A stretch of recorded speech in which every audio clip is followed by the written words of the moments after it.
Good evening, everybody. Late start. This is going to be the story of my life for a little while, and I do apologize for that. But it is also our first stream since House of Light was released. So I am very eager to share this with you and get back to Hush House properly. We have been playing essentially the release version of the game for a while now, or at least as close to that as we can. The fact of the matter is that I haven't really been I haven't been that deep into the DLC all told. But oh.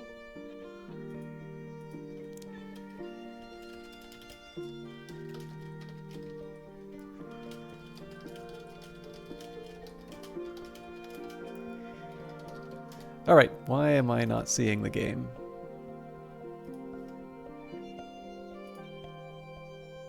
That's probably why.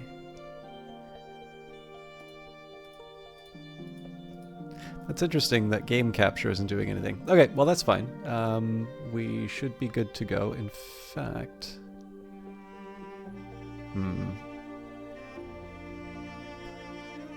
I think I'm gonna... Yeah, I shouldn't be messing around with this.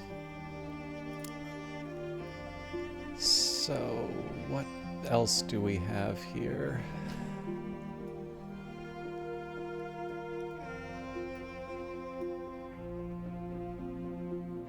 Okay, well let's actually take a minute here and read the ILSI patch notes, because I don't think so, but... Do not weep because Swaddled Thunder is now a one-use item, as it was always intended to be. Rejoice because it was so resilient for so long. Now, I'm sure if we go far enough back about the Swaddled Thunder, I said, you know, this description really does sound like something that should be a single-use item. But there we... Sorry. I'm hearing from someone who I believe has just... lost some items for due to an assistant's timing and tools.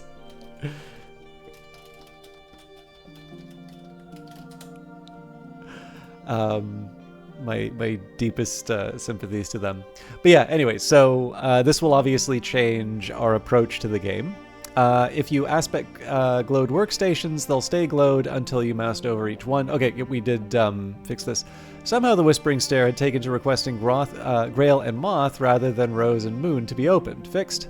Fixed key panning in Tree of Wisdoms. Fixed a weird text formatting issue for some aspect details in Chinese. Unity version upgrade made maybe everything will be faster and shinier. Oh my god, this developer uses Unity? Don't they know John Riccatello is the worst person ever? Ah! Added missing room route for people who went the long way around. Interesting. Addressed a nasty bug where House of Light failed to import further story info successfully and lost the information and affected saves. The story info is recreated assuming that you had all interactions successfully. This might retcon a few of your visitor actions, but it's the kindest option. Sorry for the trouble. One more option for Secretary Persistent. Fixed a issue where visiting villagers sometimes repeated one-off conversations. Fixed an issue where Salon would sometimes be satisfied by the first soul card you fed to it, even though it pretended to want follow-up soul cards. Fixed an issue where outcome messages for further stories reverted to lorem ipsum on reload. Completed Salons now display a UI alert. The number of guests at a salon is now reflected by the number of gold outlines displayed in the room. Cycle completed workstations now includes completed salons. Pre-launch roundup of typos and oddities, not the only thing I think I found, and restored missing images for manuscripts, some languages still to come, added some missing manuscript images, and it is now occasionally possible for irresponsible librarians to increase the pace of incidents. Alright, now I've been playing a lot of this, so we're gonna go back now. Oh wait, this was the Steam one. Yeah, 152. That's definitely when I stopped. So... Yes, this would have been the House of Light Eve stream that we did. So again, I'm gonna need to kind of get reacquainted with the game. It's been a while, and I've got 2 different saves that I started. Actually, just give me a quick second here, and I'll get my tablet out too.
Okay, sorry about that. I just figured it would not be bad for me to keep some proper notes tonight.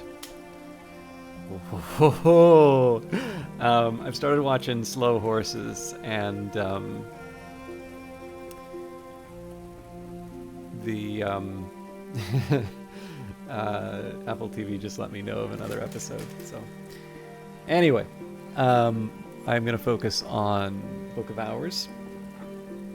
Yeah, so this is the launch version of the game. Now, I'll maybe say this a couple of times for those of you who are fans of the game. There was a bit of trouble with this when it first came out. There was sort of a batch of off-topic review activity. And I've noticed that under recent reviews, there's actually been a mixed rating. And I think some of this is going to... So this I want to kind of be clear about this. I obviously like this game a lot. I like these developers a lot. And it is always a challenge when you run into, people responding... when you see people responding in a game differently than what you want, you always want to be careful. I've definitely had cases where I feel quite frustrated by some of the comments that I see, and it's a tricky one because when there is sort of a pile-on,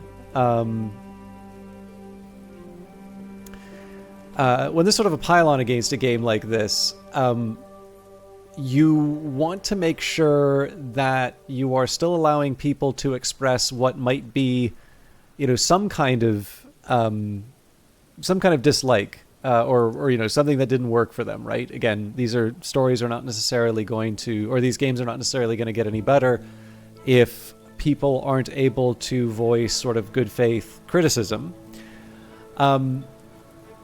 On the other hand, I will notice in terms of the timing and sort of the character of a lot of these reviews that seem to be contributing to the recent ones, it's very hard for me not to see these as sort of a reflection of a bunch of drama which seems to have related to, I think it's related to the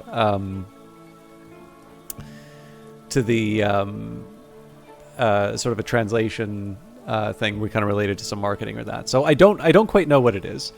And again, I want to try and be fair to the people who are expressing an honest opinion about the game, as is their right. This is Steam. This is why this system works. But I will also say that for those of you that do enjoy this game, and there's actually a couple of you who are on my friends list who I've noticed have added some thumbs up recently. But for those of you that do like this game, I would encourage you, if you have not done so, to leave a thumbs up review on the Book of Hours site, and that's a Steam page. And that's just because this is there's a certain point at which the game does actually do better or worse, and usually the orange text is one of those big visuals that will affect sales potentially. And again, I think it's very good. I think this game is definitely deserving of better than mixed. I will actually also notice that the reviews for House of Light are very positive, 92%. So, you know, is this related to the translation or not? I don't know, but the best that I can say is that if you do want to show some support to the game and you have not yet left a review, particularly if you bought the game on Steam, I do think now would actually be a very good time to do that. And that's my little bit of community service. So we are at the start of a new day, and I don't even remember what I wanted to do. So we don't know what the weather is yet. We have got the Mist-Sunk Meadow, the Wing-Haunted Cave. Zorog Dre, how are you doing? I seem to remember you had some very memorable emotes last time you came by. I hope you're doing well. Alright, so I think unless we have a foggy day, I probably shouldn't count on...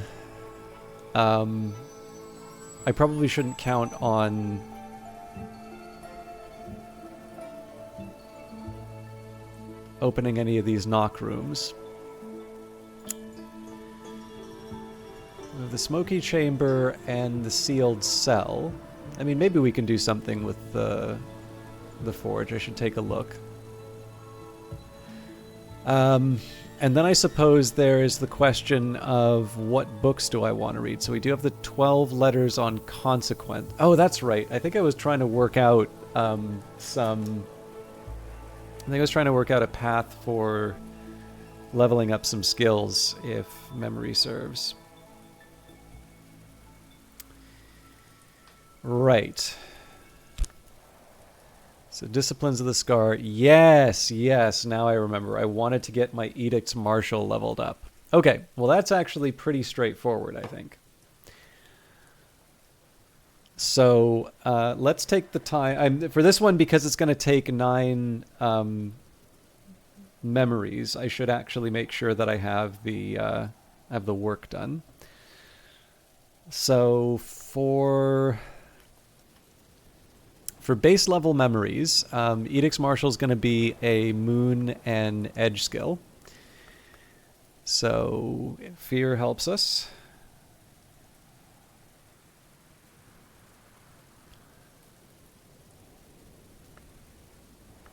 We've got Foresight, Fear, Storm, and Stolen Secrets helps.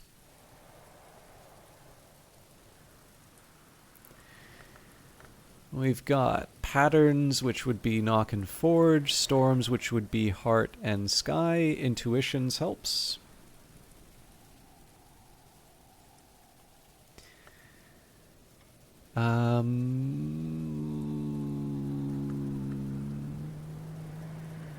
Why is 7 shards where it is? Should take a minute to read this and see. I'm thinking there's probably just a mistake in terms of where I shelved, but all right. So Confounding Parables.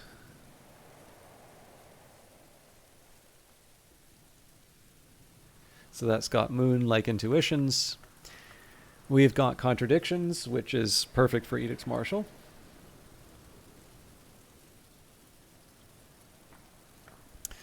Foresight doesn't help us. Regret doesn't help us. Gossip doesn't help us. Salt does. Impulses does not. Savage Hymns does not. Earth Signs does not. Solace does not. Cheerful Ditties doesn't. Revelations doesn't. Satisfaction doesn't. I believe Loss does. So that's 1, 2, 3, 4, 5, 6, 7. And so with 8, really we just need Torg's Cleansing at that point, I think. We do have some other options. I can use the Old Wound. I can use a few other things. But I think probably at this point, it's... I think Torg's Cleansing is the way to go. Edicts Martial has been your MVP on your last several runs for both book and room clear. It's a very powerful one, and I don't know... Like, so every once in a while you'll run into things where it's like, okay, you know, you got a Swaddled Thunder, and now it's a, you know, one-use item, and it's like, okay, that was probably supposed to be that way anyway. And then you have something like... Edicts Martial, which really does seem to be a combination of some very, very helpful skills. So I think it might be the only place where I can get a Forbidden Epic. I think the ability to make the Wormwood Dream without making that a keeper level recipe is very helpful. Sorry, I got to sneeze. Pardon me. So you sometimes wonder, is like, did they really mean for it to be this powerful? And I'm like, well, surely they did. Like, that's going to be one of the things which is very, there's a whole pattern around. And I sometimes wonder if this has a particular meaning for the game, that the Edicts Martial really is one of these very powerful ones, just given sort of where the story has gone from Cultist Simulator to Exile to Book of Hours, and specifically House of Light, right? The precepts of struggle and conflict, which drive the cosmic engine of change, sometimes called the Chorality. I'm not entirely sure that that's a coincidence, that this winds up being a rather important skill. But, there is also, this was my problem with Enigma, is I very frequently overthink it, and that's a problem. In any case, I'm definitely putting Edicts Martial at the top of the tree. I'm going to get Mr. Kill to maybe help him, get him to help with some memory generation. Mr. Kill always enjoys a chance to catch up with me. Mr. Kill can always spare a few hours to help a friend. Now, I also think we're in a decent enough spot to read some letters. It's definitely not difficult for us to read the 12 letters on Consequence, so we'll toss a Tryst. Actually, we don't even need to worry about the Tryst. I can use another element of the soul there. I guess we'll use at least one of the Arab. And then we will toss 4 moon. I guess I don't have that many moon. Magaphine mysteries will do. I can master this mystery. Enough moon to match mystery moon. Now, what I'm thinking I can do here is I can take those memories that I know I'm not going to be able to generate. I can take those memories that I won't generate through Mr. Kill, and I can get those ready to go. So, Confounding Parable, Contradiction, Salt, and Loss would be some examples of those. So I figure we've got more than enough sand stocked up in the in one of the temples. If I can cast an object into the sea, it will be lost, perhaps irretrievably. I guess altars in this case. Now it is tempting to use the Tristan the Fat, but again, let's worry about my memories first. Oh, Torg's Cleansing. Oh, this is an interesting question. We may not actually be able to do Torg's Cleansing. Nope, there it is. I could theoretically use something else. There is a temptation, but I think what I'll do here is I'll just set aside the Tryst. So, purge myself of harmonious resonances, accruing some personal edge. It won't be pleasant. Okay, moving on. We will use our Whist with...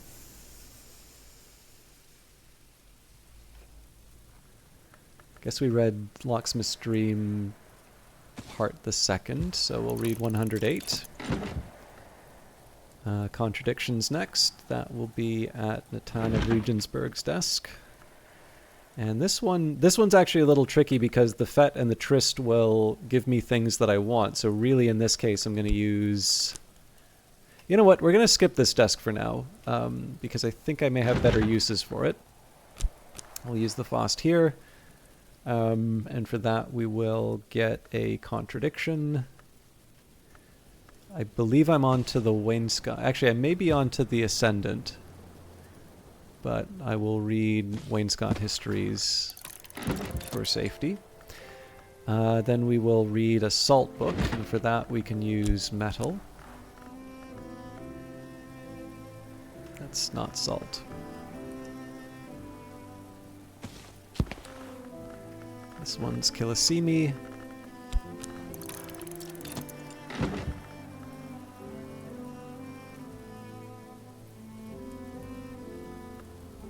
Okay, so that's it. I think I'm also at a point where I probably want to do quite a bit of gardening. It's still spring, so we won't actually be able to harvest here. Or, well, that doesn't show anything, but we can still get some grapes. And I suppose the next question might be, what kind of cooking do I want to do for the next salon? It's not too early for me to think about new invitations. Now I'm thinking Connie... Oh, that's right. I think I said I was going to bring the Kills over. So Connie, Zachary Wakefield for sure.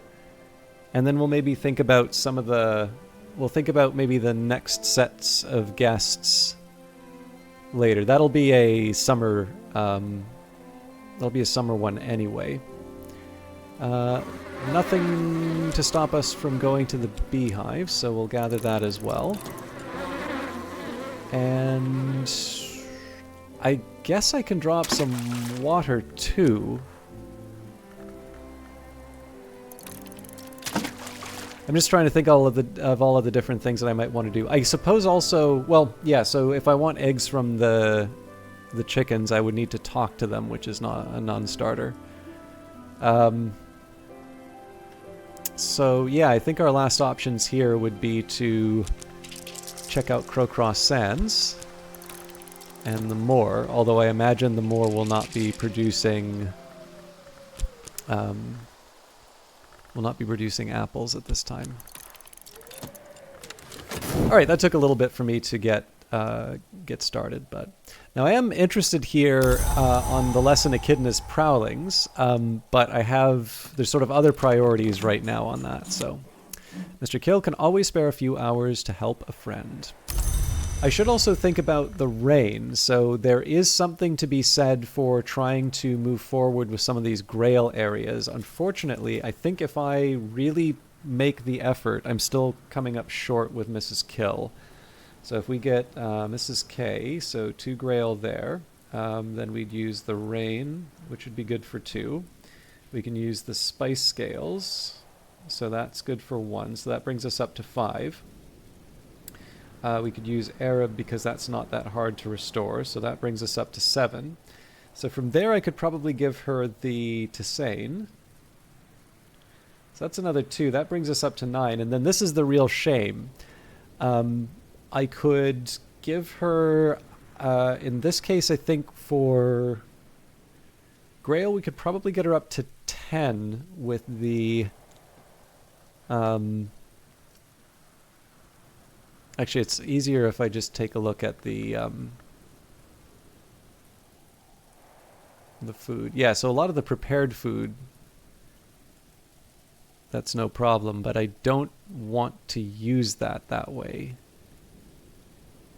Because in the end, there are other ways of me getting the Grail that I need.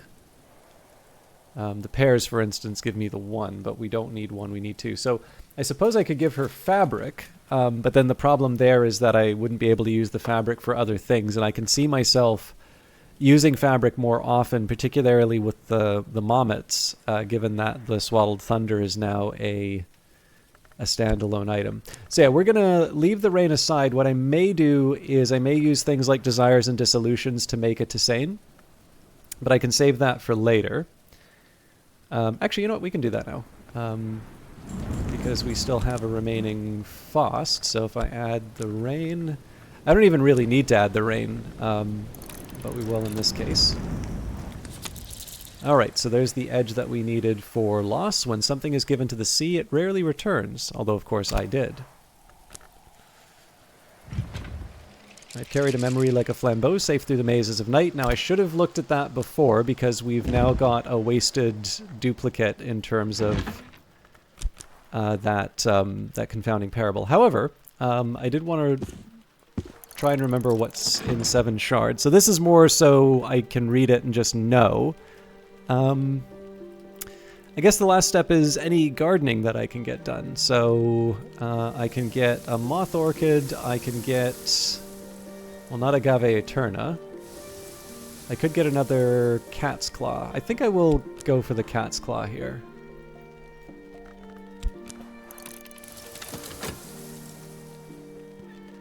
And while I'm at it, I will serve up some water because I'm already drawing up the pitcher, and then I can just restore elements of the soul as I'm so inclined. Poured out. So here we can just set this... Oh, don't have too many places to put it. I will say, though, we may have lost the Swaddled Thunder, but we've gained the Bronze Knife, which is now a tool, and a particularly powerful one. Okay, so this is a good indication for me in terms of some of the things that I still kind of struggle with in terms of Book of Hours. I'm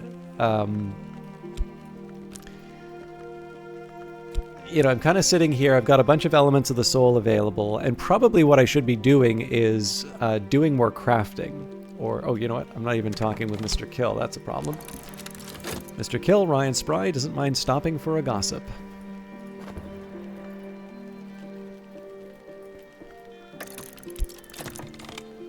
Alright, an afternoon spent profitably reading newspapers to the curious, writing affectionate letters for the lonely, steering farmers through the requirements of the Ministry of Agriculture. Again, this is a pretty standard routine that I've got going now where I'll cycle through an element of the soul. I do kind of like that I do this now because I do wind up buying quite a bit for the salons. Although, I guess the whist will allow me to do more if I choose. Yeah, we'll think about it. It is spring, and the landlady has served me a slice of her stargazy pie with the pilchard heads poking cheekily through the hot crust. I'm actually thinking here, if we've got Gulskrai Logia... Oh, this would be a good one. Connie and Zachary and the Kills? Yeah, we're gonna do that. Okay, 108. Ava DeWolf discourses on the fifth history, and particularly on those who are said to have passed over from it. The great hooded princes, Knocklong, who ascended under the Mother of Ants, but now, so Ava claims, honored the Horned Axe. The great hooded princes call their library the Tomb of Lies, and this has given rise to a foolish tradition that the princes are habitual liars. Of course, in fact, truth flourishes when lies are slain. On the other hand, the princes do not say knowledge is power, but rather power is knowledge. Ava has, to her regret, never visited the library. She notes that it is said to be west of the Lion and north of Victory, and suggests that although the princes are generally associated with India, their library might be further east. The cleansing has left my skin burning, my teeth throbbing, the chorovality rumbles beneath the membranous surfaces of the waking world. The librarian Natalia Brulot learnt this powerful, if unpleasant technique from the priest and edgelong Reverend Torg. The Deaths of the Moon, a historical tract on various forms of survival after death. When the heart no longer beats, the grail may keep the spirit in the body, and an appetite is indicated to sustain. Alukites are the best known, but not the only of this nature. This is the waning mood mode. The full moon mode is the intensification of one element of the soul to the point where ordinary sustention is unstable. Our protector, the generous of hosts, began of this nature, and its generosity remains ungentle. It is possible for the body's health or the heart's core to outpace the other elements, so that a static mode becomes impossible, and growth proceeds in dramatic stages until balance remanifests.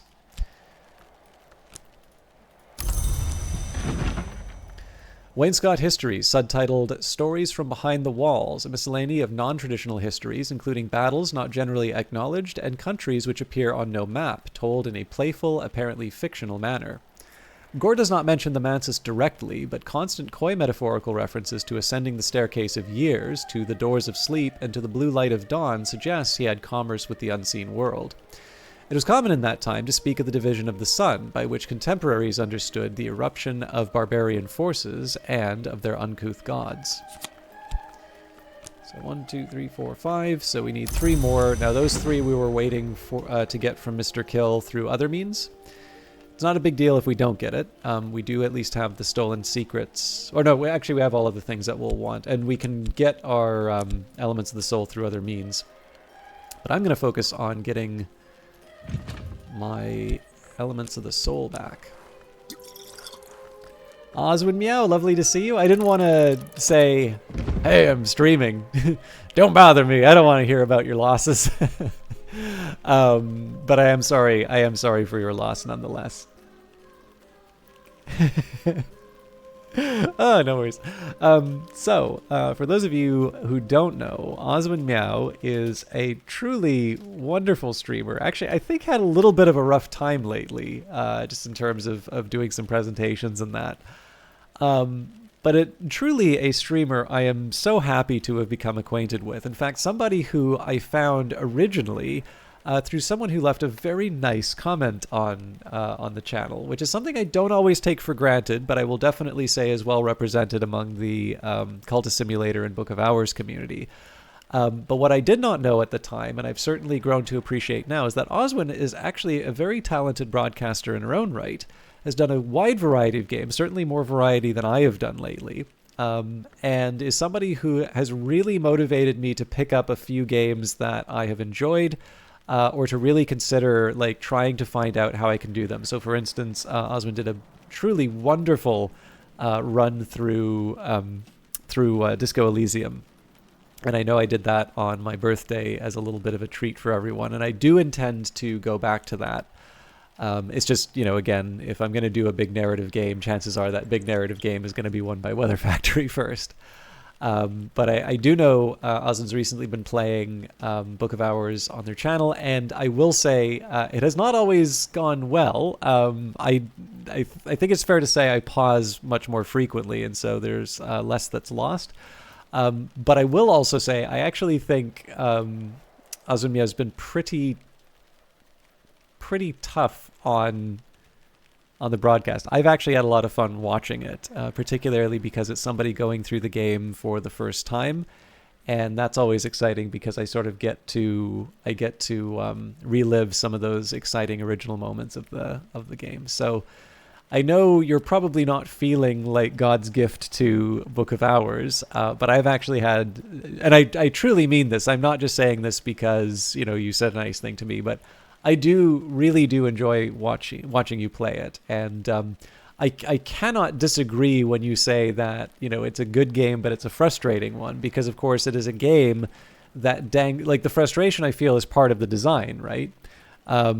It dangles these interesting mysteries in front of you, and it gives you a bit of an idea in terms of how to solve them, but it's not always straightforward, right? Otherwise the game would be over right away. And so until you don't, it's I mean, I think you're a researcher, so you probably appreciate this. Like when you're working on a tough problem and you know that there is an answer for it, but you do not know the form that it will take, or you're not at that point where like all the dominoes are going to fall, right? Like, sometimes you just get in the zone and you don't necessarily know what the answer is, but you are on that path to like get the answer.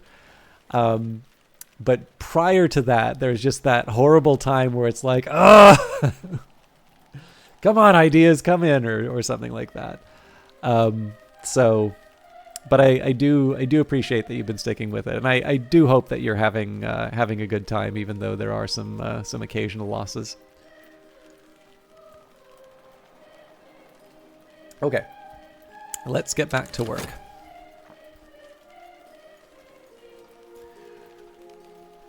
I do have some tea in front of me. Not secret tea this time, though. Just good old-fashioned normal tea. 7 shards. The Lionsmith, one of the 2 great hours of struggle, broke his sword into 7 shards. Natalia Brulot, 5th librarian of Hush House, describes the nature of each of those shards, allegorically and otherwise. The third shard, then, has been identified with the Cry of Pain. The Lionsmith is a stoic hour, but we must assume that in the sundering moment even he might not have been unable to restrain his distress. Now the sound of tin under pressure we call the Tin Cry, a reason perhaps for the further identification of the third shard as the Shard Royal. The 7th shard we call informally the Invincible Audacity, which is struck from the winning move, as the winning move is struck from a memory with the application of sufficient edge. Okay, that gets us a hindsight, so let's make sure that's shelved appropriately. So this should be regrets. This is foresight. Oh, so maybe I don't have hindsight. No, that's ridiculous. Of course I have hindsight. But where? This is impulses. Gossip. Foresight. Regrets. Storms. Patterns.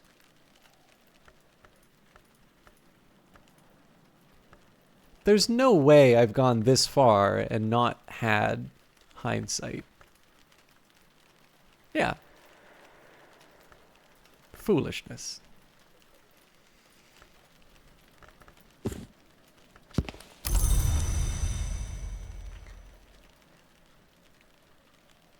Oh, they're memories. So I'm not going to suggest that this is the only way that you can organize the library, but particularly when I'm on stream, I do find it helpful to label the library and to shelve books according to the memory that I get from them. So for instance, introductions to the histories, The World Does Not Weep, Hiss and Key, White Book of Brittany, I think this is the Carbonex Schism. Yeah.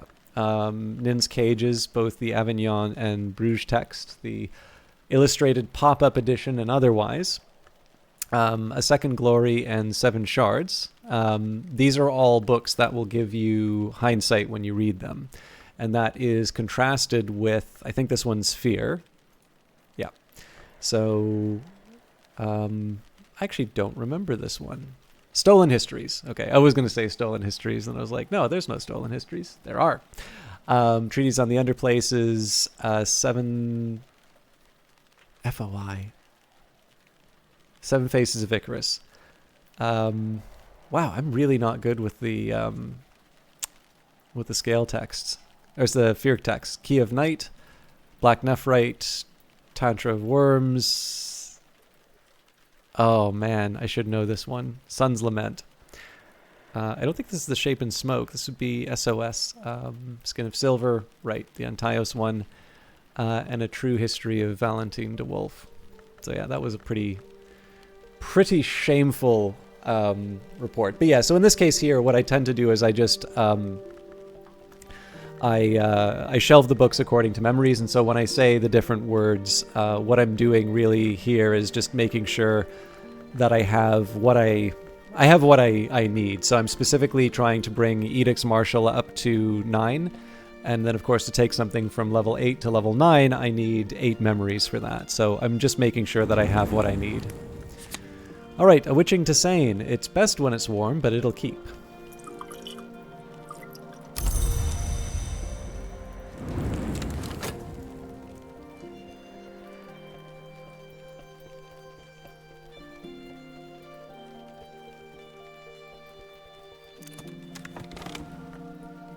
Dead men don't tell no bloody tales. Well, who'd listen?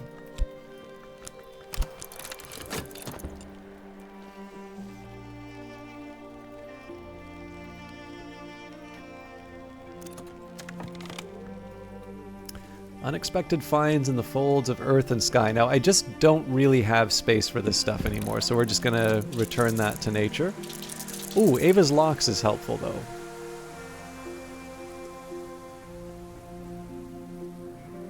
We should set this up on the table if we invite Eason over. I do normally like keeping this in this room if I can. I just don't think... Yeah, we don't have space for it anymore. Pity.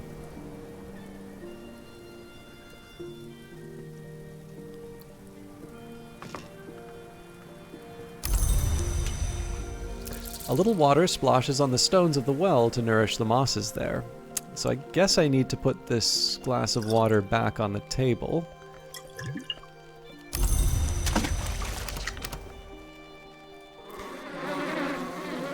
Honey or beeswax. Now actually, so my understanding is this may be a bug that was introduced. So it seems that there's a bunch of cuckoo honey that you get. And this is based on... So there are certain outcomes that you can get, and I believe what's happened is that this workstation is actually... this workstation is producing a more or less guaranteed result, which is actually one that you should need to make a tough choice for. So in this case, we're just going to enjoy the bounty, at least whenever I'm normally going to get... when I'm going to get honey. Although I guess it might make it a little difficult for me to get beeswax. Olmsted, how you doing? You're happy that House of Light finally came out, even if you will not play it for a while yet. Wish all of you have fun. Well, I mean, it's Hush House Endures. I hope you get a chance to play it reasonably soon, but I mean, we've been enjoying it for a while. They were kind enough to not just let me be a beta tester, but to be a beta tester who streamed it. And I've certainly had a great time playing it, but it's also one which I've not yet seen through to completion. So I know there are still some surprises ahead for me. I was definitely very interested in some of the people who can become Secretary Persistent. But that's a conversation for later, I think.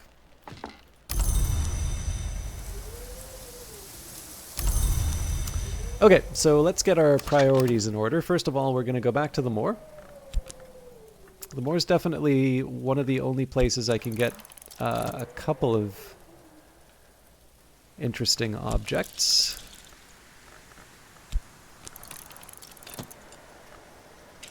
I think what I'm going to do here as well, so we've got 1, 2, 3, 4, 5, 6 of the required... Oh, sorry. We've got 5 of the required memories. So what I'm going to do here, we'll keep 2 Whist, a Shapt, and a... No, that's way too much.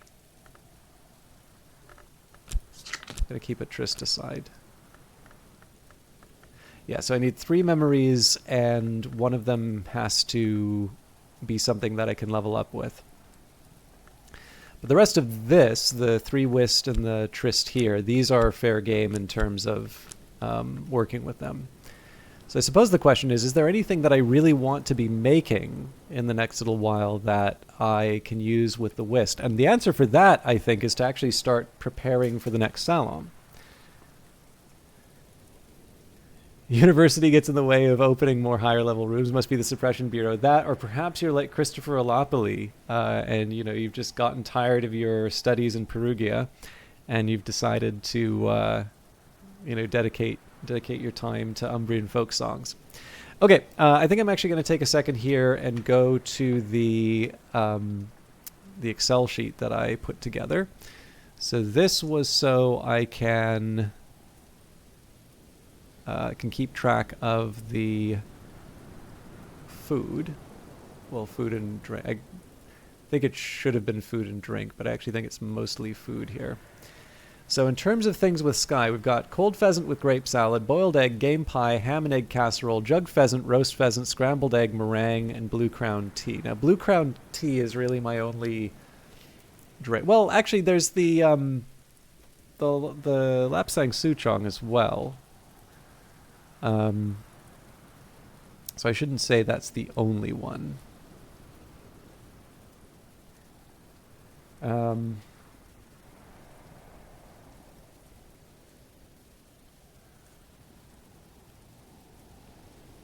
Okay, so for drinks, let's say Eigengrau.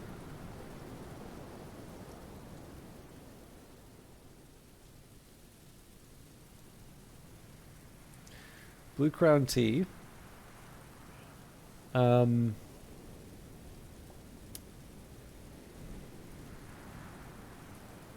let's say cold pheasant with grape salad.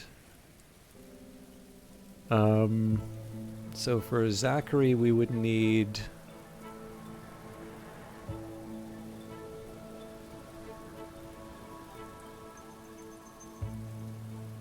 Well, we could do a boiled egg.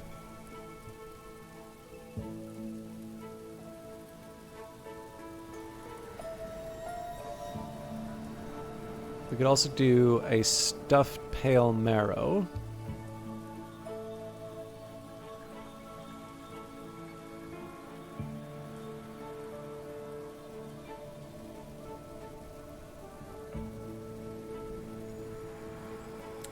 And I think what I'll try and do here is I'll try and keep with the winter and sky for the remaining elements. So if we've got the cold pheasant with grape salad, that's the first course. We've got a first course of a stuffed pale marrow.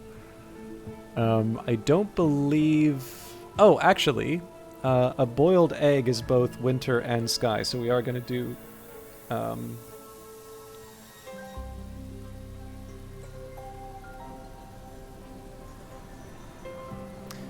We're going to do one of those.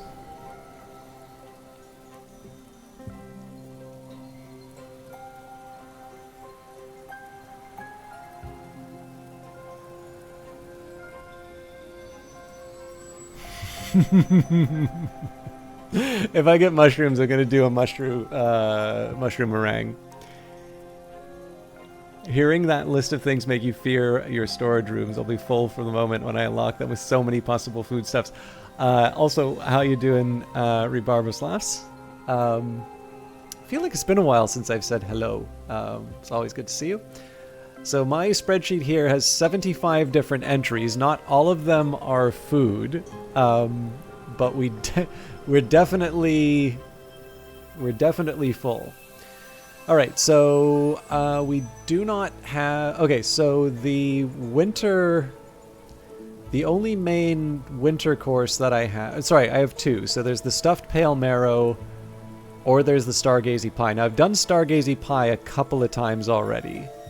So maybe we do the pale marrow.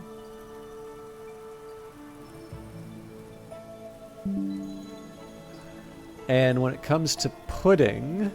Do we even have sky puddings?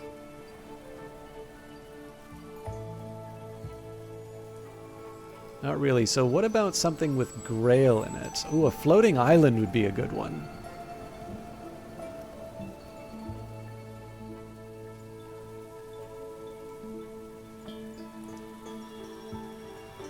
So let's say we've got Eigengrau. We'll do 2 Eigengrau, a blue crown tea, and a witching to Sane. So the funny thing here is that I'm actually treating Mr. and Mrs. Kill as 2 guests, which I'm not. But again, this is why this is a role-playing game, right? I'm working out the salon for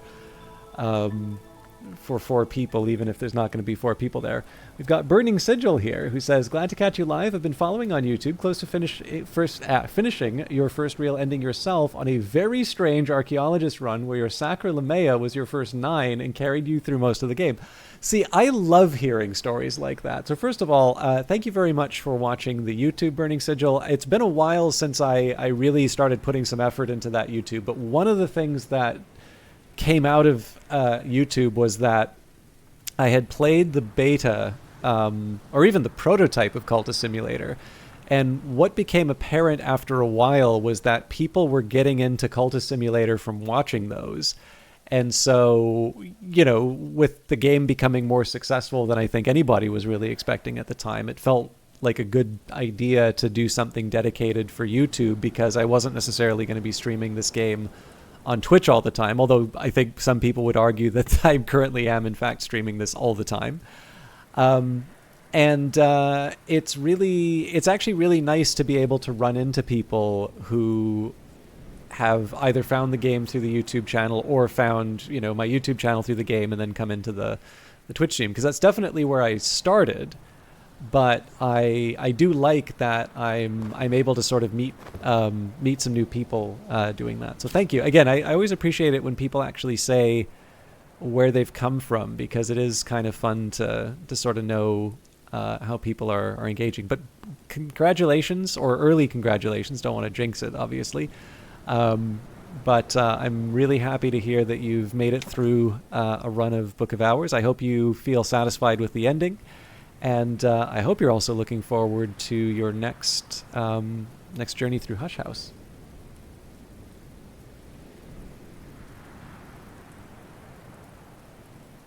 Yeah, no, sorry. If that sounds like I'm taking attendance, Rebarbarous Laughs, that's definitely not where I'm going with that. Just trying to say it's good to see you. But I'm glad you're enjoying House of Light. I actually haven't made it that far, so I don't think there's anything really resembling spoilers in here, although everybody's mileage may vary. But it's definitely I don't know. I think this is kind of an interesting run myself. This is, I think, the second Magnate run that I've started, but I haven't finished that original Magnate run because I did it for a special occasion. And also I realize that I'm sort of filibustering right now. I'm trying to decide what I want to do with my list. Okay, so I think the easy thing for me to do is start by cooking the pale stuffed marrow. because we have more than one. That will actually also free up. I'll free up some space. Bake a pale stuffed marrow, a dish with heart, nectar, and winter. Oh, that's wonderful to hear. I think one of the things I'm most interested in personally is I'm kind of curious what the, like, people who start with Book of Hours and then go back to try Cultist Simulator. I'm curious what that group's going to be like, because I can actually imagine it going both ways, where people sort of find something that maybe they were missing from Book of Hours but couldn't articulate. But I also imagine there's going to be a bunch of people who are like, how did this ever become a thing? And they're all legitimate, right? Like, it's the developers themselves say that Cultist Simulator was conceived as a Marmite game, one that would not necessarily appeal to everyone. And I think, you know, I hope that Weather Factory's been seeing the reward for it. Certainly, Book of Hours seems to have done well, and I don't know if they've talked about sales for House of Light, but I will say that you know, it's very common nowadays to hear about you know, developers struggling to find money, developers struggling to find an audience, and this is a developer, you know, it's two people.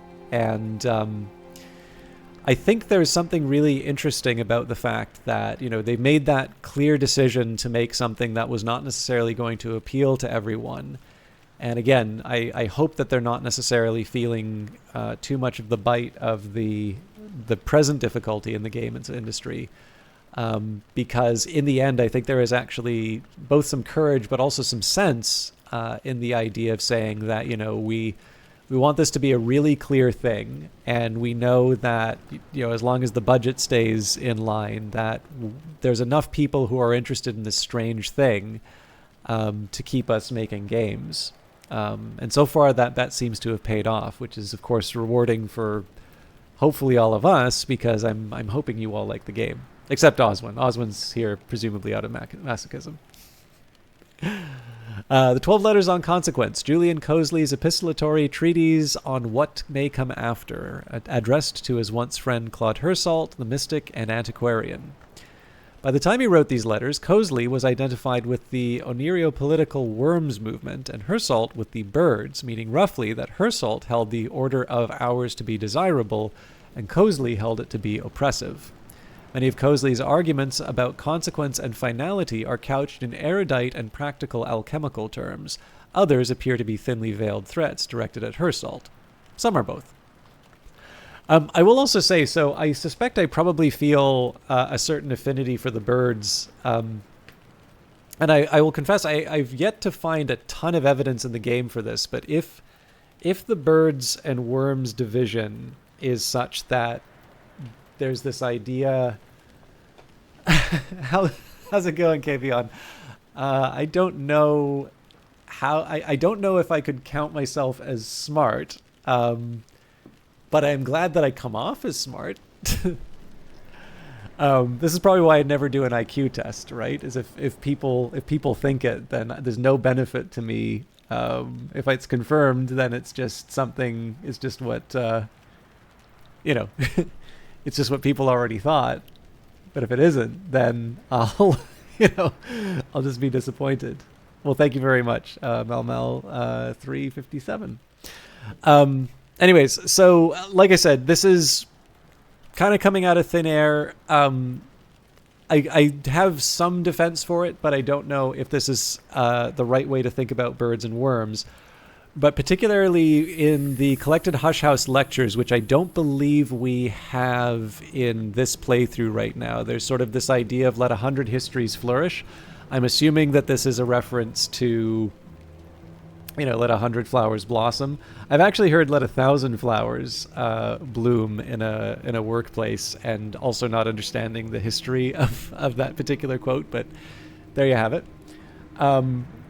But in the case of the collected Hush House lecture, oh, hang on, is this it? Oh, there it is. Should have read it. Um, it does seem to suggest this idea that if the worms have their way, right? If they overthrow the current state of or organization of the hours and such, they would say that this is, there's like history and eternity, and I think there's this idea here that there will be, I guess for lack of a better term, a multiverse, right? So we already know that there are 5 histories in the setting. But if you have this idea of, let 100 histories flourish, and you get this idea, right, that every single possibility, it's definitely not the only story that's handled it. I think 2 that have done interesting work with this would be the Hulu series Devs, which is written and directed by Alex Garland. Alex Garland wrote 28 Days Later and Sunshine, wrote and directed Ex Machina, Annihilation, most recently Civil War, which I haven't seen. And then I think he did some other writing. I think he did like a Judge Dredd. Yep. Okay, I'll check it out, Oswin. I don't think it's playing in theaters anymore, but I'm sure it's available on streaming. But I definitely like his stuff. So Devs is a slow burn, but it's definitely, I think it's very good, and I think it definitely goes in some interesting places. And then I really enjoy, I'm a bit of a Neil Stephenson fan, and I read Anathem, and definitely Anathem is one of the more complicated books that I've read recently. I did enjoy it, but it was definitely one that it made me realize that it's actually been a while since I've really read something rather challenging. Or maybe it's just an indication of how that particular skill is atrophied. But I also think it does similar interesting things with the idea. So again, it's just one of these things that's kind of in the air, right?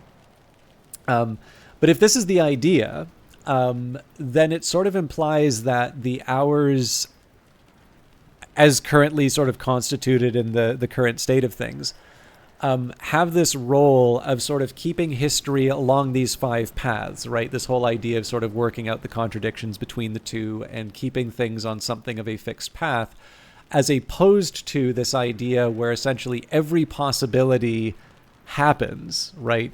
So theoretically, there is some history in which I don't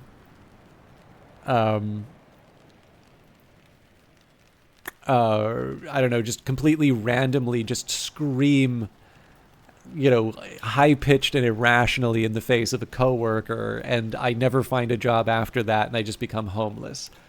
Not an impossibility, just an unbelievably high improbability. But again, because it's a possibility, essentially the only things that don't occur is any history that is impossible is not realized, or, theoretically is realized and instantly implodes or whatever. And the thing is that while this does seem to be, this great, this is kind of depicted as a revolutionary movement or whatever, there is actually something quite alarming about that idea, right? Because I don't want histories in which that happens. I don't want that to be me, right? I think I have to accept that there is a world in which there are some contingencies that are not very pleasant for me, and that, they can happen, right? You never know what's going to happen. I could get hit by a car tomorrow. But I don't know, this idea of things being kept to a particular set of possibilities seems to be not such a bad one. And I don't know, maybe this is even the idea of closing the doors, right? I'm trying to remember the name. It's not Sunrise Awakenings. Maybe I haven't read this one yet, but it's the one that tells you how to make porphyrine from Inks of Revelation. And sort of this idea that, they're hoping one of the doors could remain open.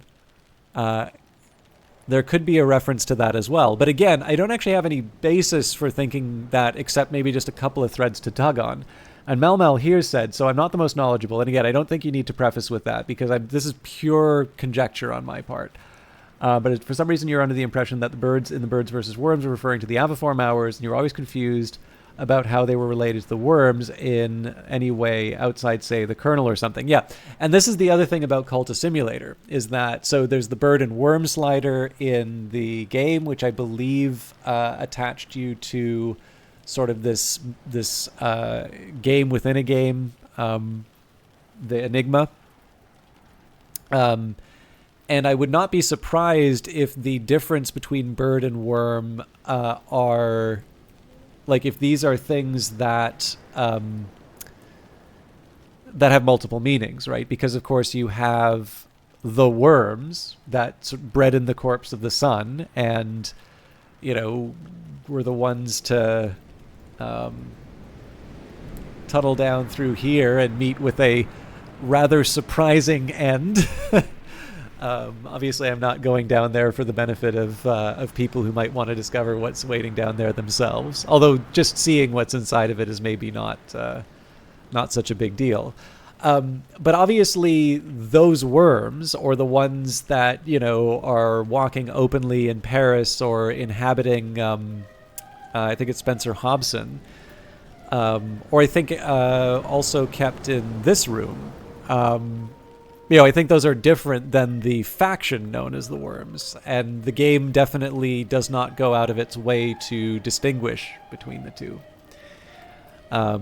So you may be completely right, Mal, and it's it's also possible that we both have a handle on something here, and we're both talking about two things that refer to birds and worms. So I definitely do not want to suggest in the slightest that I'm giving people a way to interpret the game. It's just sometimes it's nice to be able to talk about some of the conjectures as you play. And then of course I'm sure there's a couple of like lore fanatics in here who are like, oh God, when's he gonna realize that it's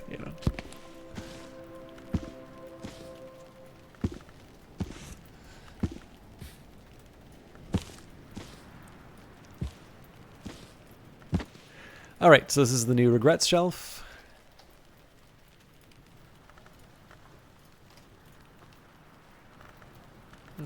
Make sure I got that right. All right, and we still have a bit of time left in the day, so we'll just keep talking with Mr. Kill. We'll see if we can get by. Once we have a minute left, it's definitely time for me to think about using the elements of the soul. But for now, I'm gonna get some cooking done. And of course, make some money. How you would long? I see what you did with the capitalization there.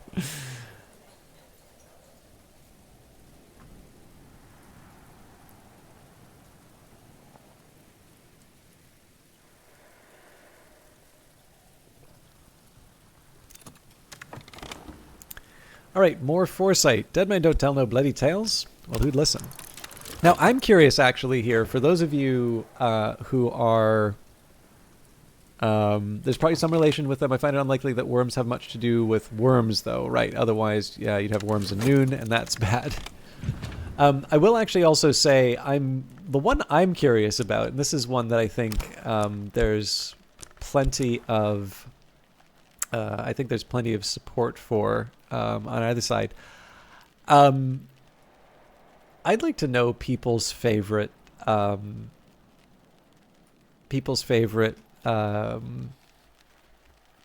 like villagers, if you have any favorites.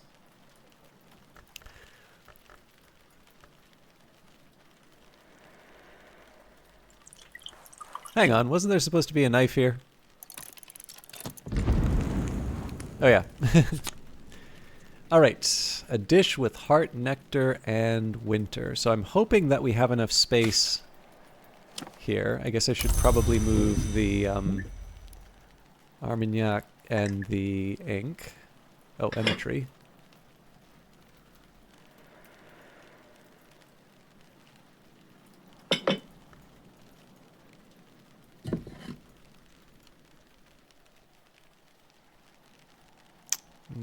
luck, huh?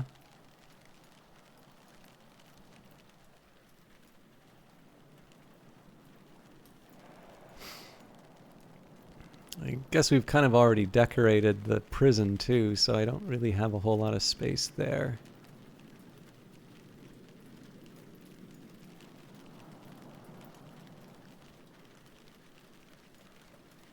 All right, well, this has served me well in the past. Oh, nope. Oh, there we go. Mrs. Kill, but you wonder people's favorites hours. Oh, that's a tough one for me. So I think since the start, I've definitely been big on the Watchmen. As I've carried on, I think probably an honorable mention to the Colonel. Mother of Ants is interesting.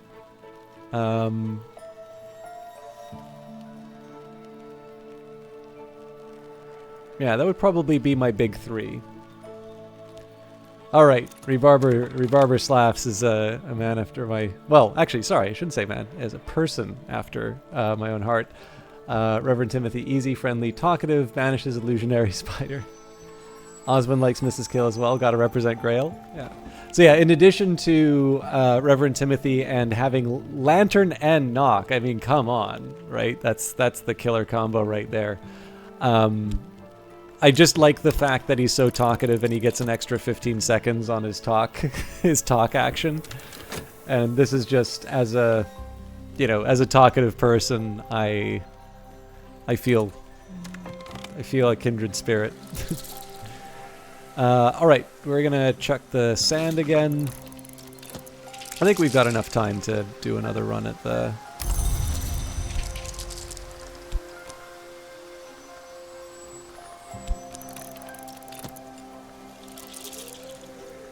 U-Blank's always nice to have.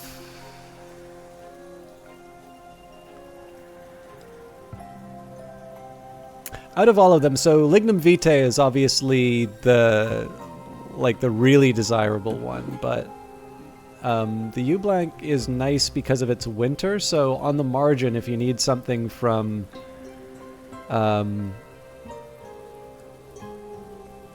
Mr. Kill and you're just one short, that one really kind of comes in handy. Although again, space is getting short.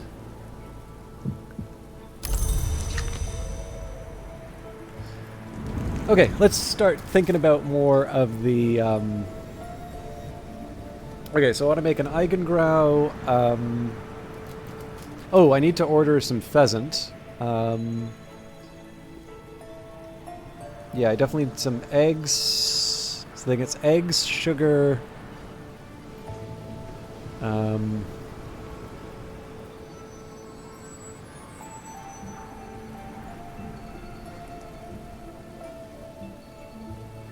So the eggs I'm going to have to get through conversation.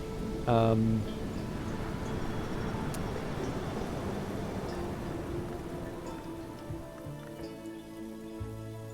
think I'll just buy the pheasant.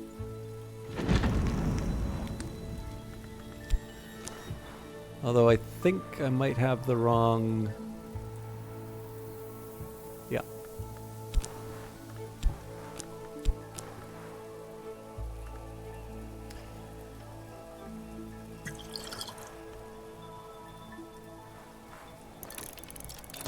What else do we have?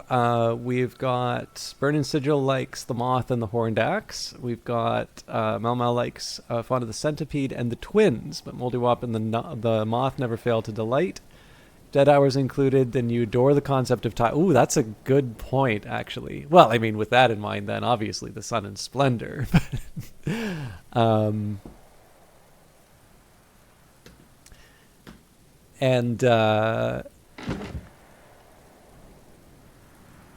Gods from Steel, the Chandler. We're opening up all the possibilities now.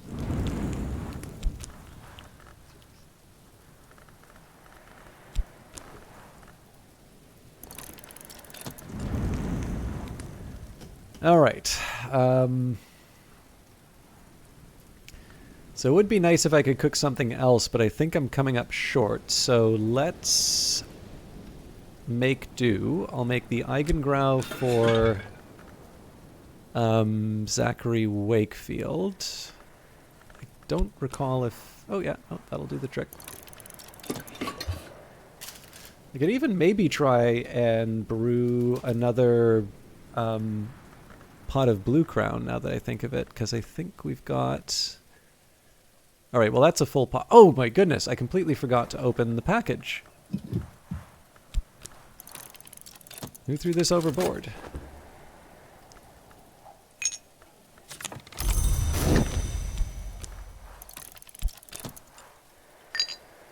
Ooh, the Thunderskin. None of the hours are kind or even have a mortal morality, but there's someone who might understand you better than the rest. It's probably the Thunderskin. Carefully mark the creamy paper. All right, let's see. I don't think I have a whole lot else to add to this particular order. I mean, maybe it's not bad to have another beef sitting around. Yeah, let's do 1 pheasant and 1 beef. Just for a reserve.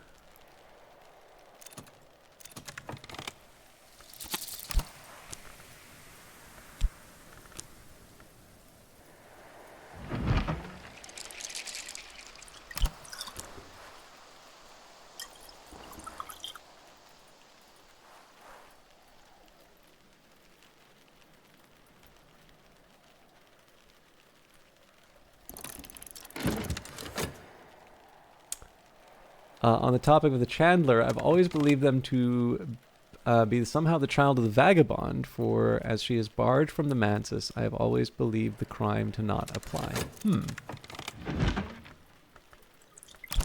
Interesting. I always thought it was a Friends reference. I've actually never seen Friends, but...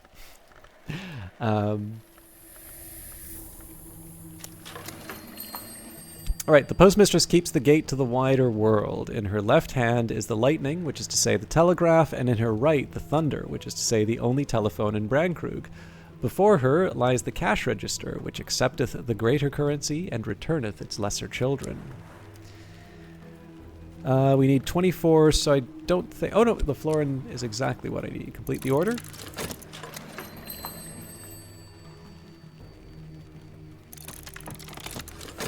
I think we have 2 more chats with Mr. Kill before I start using my reserved elements of the soul. Although, I might be able to do something with the Tryst already.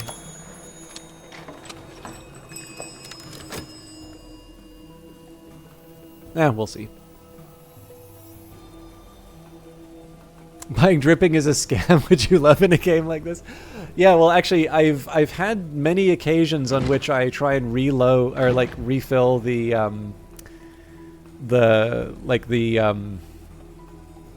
I try to refill the like the work slot. I don't have the example now, but like just to redo it, and I always wind up buying dripping because it auto-populates, and I don't realize until it's too late. So this is why I've got a small collection here now.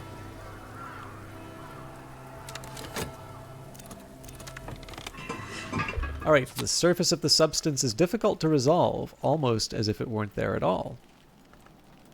So this, unfortunately, is going to take up a whole lot of space. But we'll make do. Okay. I do technically have a spare Tryst now. The question is, what do I make with it? Well, I can make that Blue Crown tea that I wanted.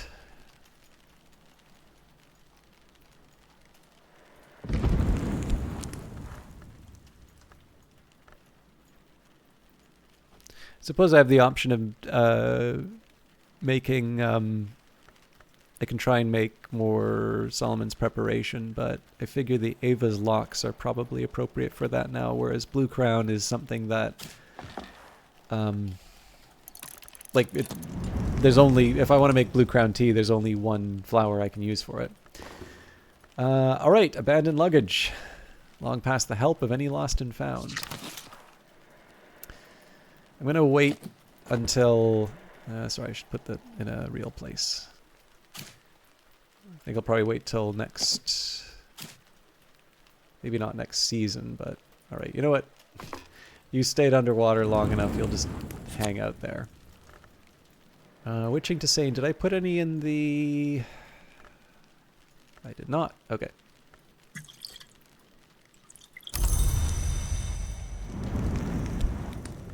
So for now, I'm just going to stay put.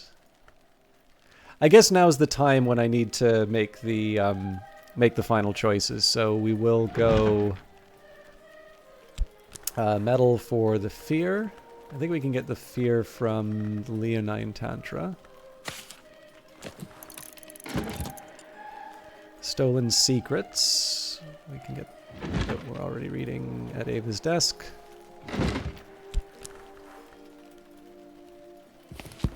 Actually, I think we read that recently, so I'll read Matthias and Amethyst Imago, and then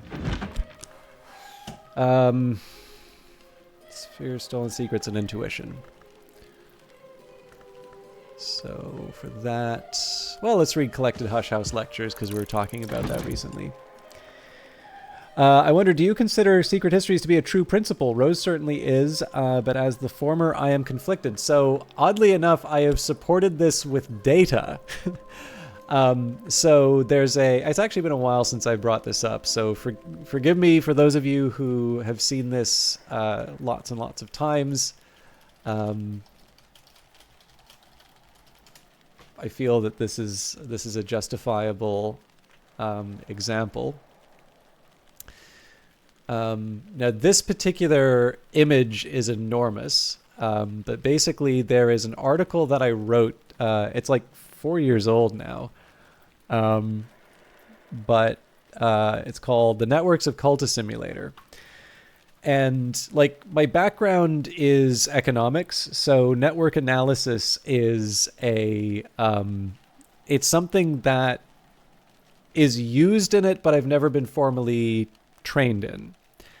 And this was just a neat little opportunity for me to apply a little bit of that, that independent reading. Like, this is the thing, right? I prefer, if I can, to like do a project that's not just in a textbook to learn something, right? Like to do a real project with like some hair on it and just like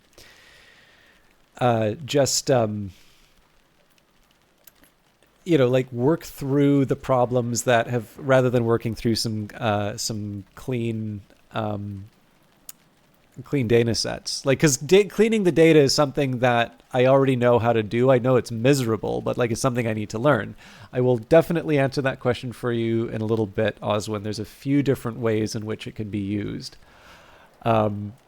But yeah, so in this case here, this was just a chance for me to sort of play around with it and different measures of centrality and such, and just kind of apply it to something practical. So for those of you that haven't seen it, this is what came out. There's unfortunately, because I'm in the browser, there's like super close and super far.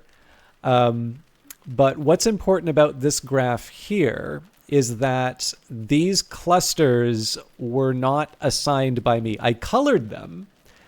But in terms of the clusters, these are the ones that actually emerged out of the card. Now, just so I can be clear for everyone here, this is all of the cards in Cultus Simulator, including the DLC. So this is kind of interesting, right? Because in the DLC, you can sort of see how for some of these, they're not linked to anything else, which would make sense because, of course, if they are linked to something else, then theoretically you'd be able to access your the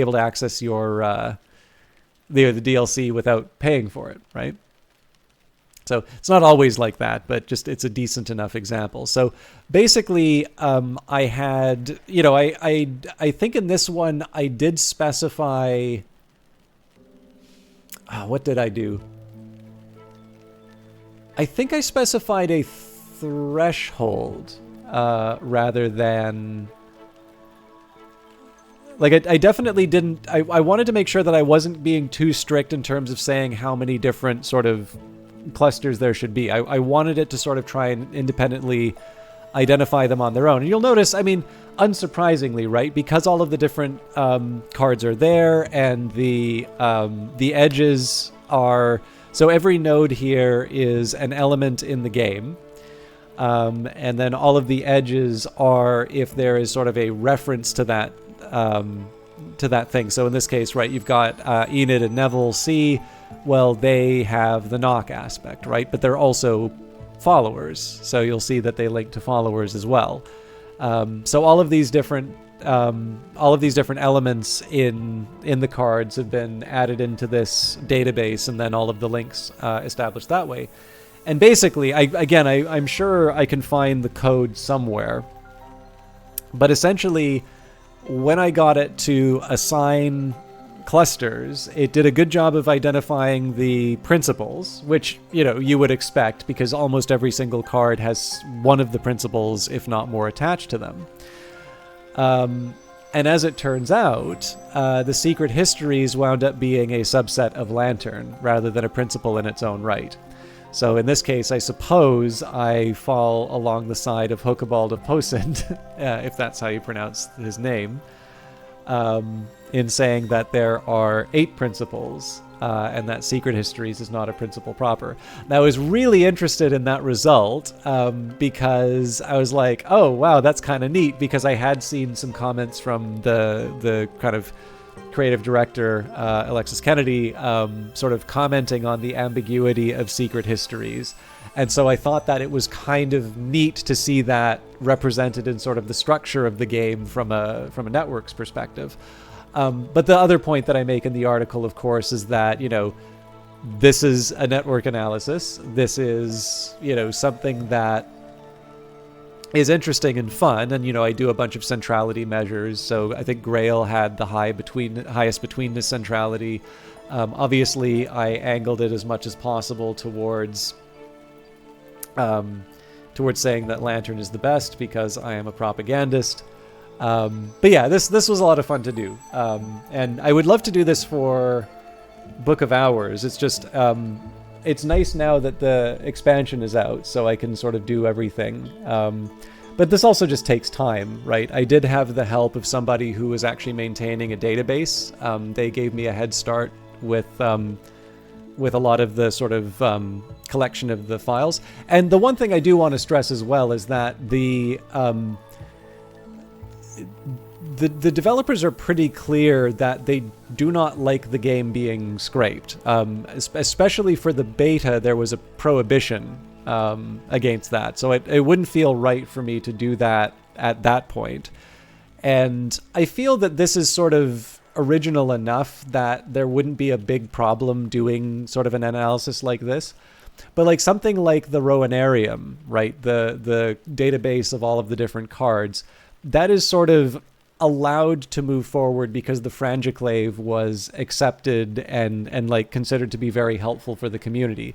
But technically that is actually counter to the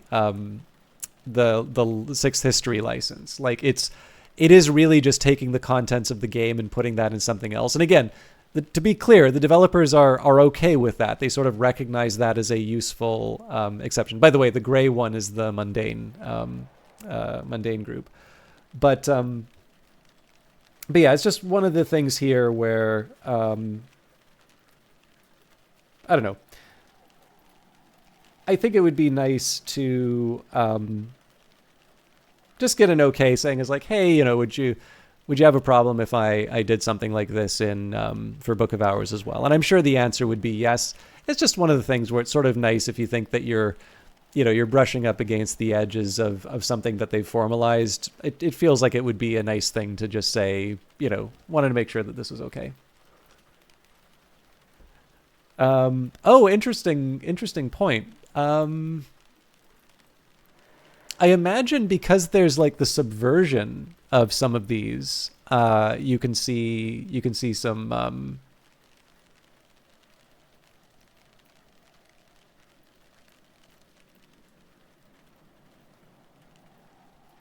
yeah, that would be an interesting question, Oswald. I'll confess I haven't looked it up. I know I don't have the data set for this anymore, which is a shame. I actually lost that in a a virtual um, a virtual machine incident.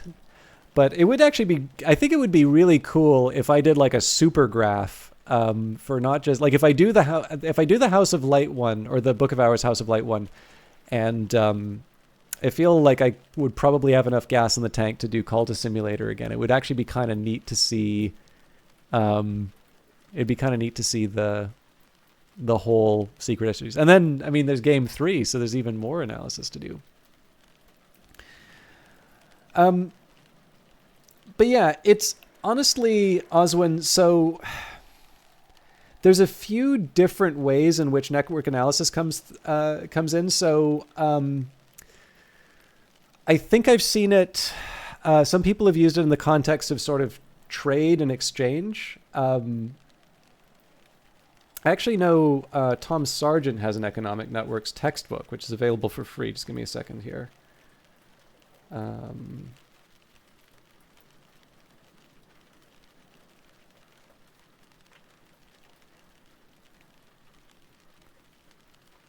Where is it? Okay, here we go. Economic networks, theory and computation. So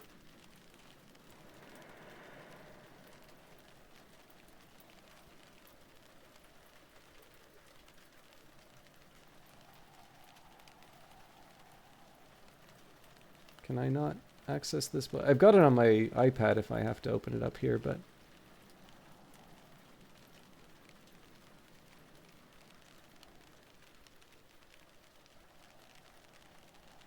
oh, for heaven's sake.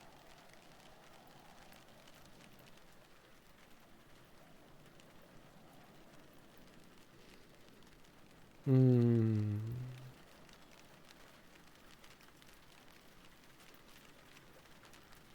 don't want to spend too much time looking for this here, but usually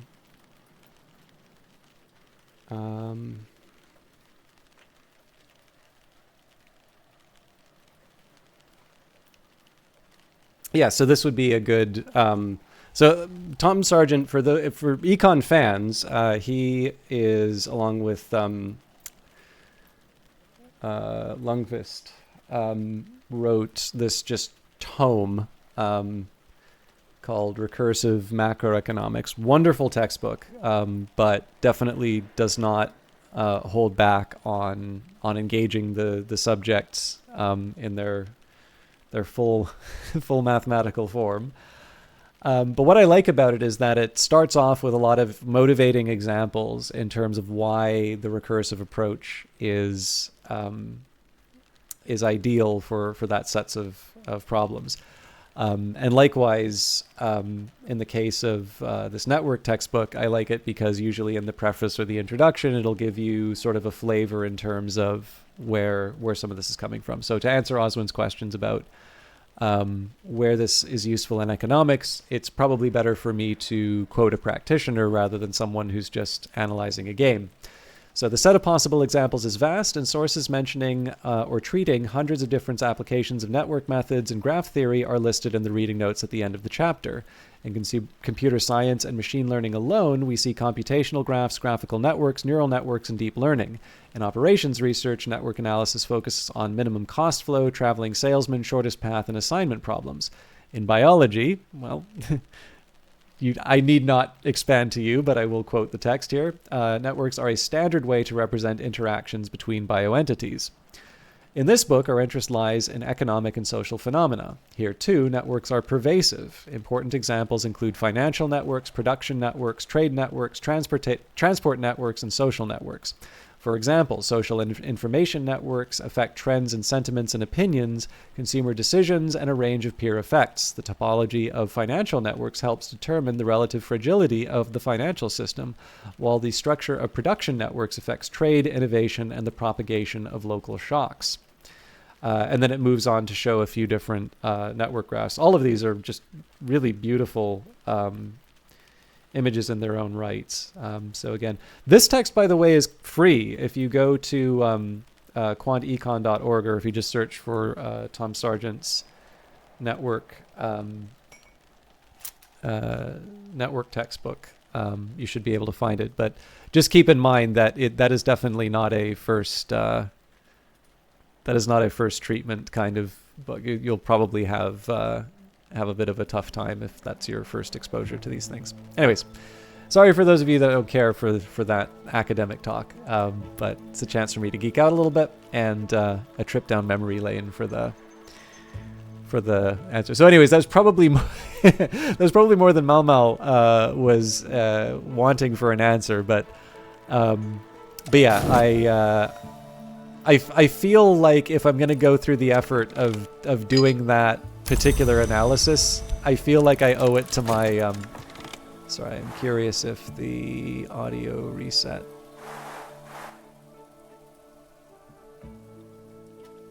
I just felt a little boomy, so hopefully that's not overwhelming me in the game anymore. But yeah, I feel like I need to stick to my guns in terms of the network analysis, or at least offer a good reason as to why I've recanted those beliefs.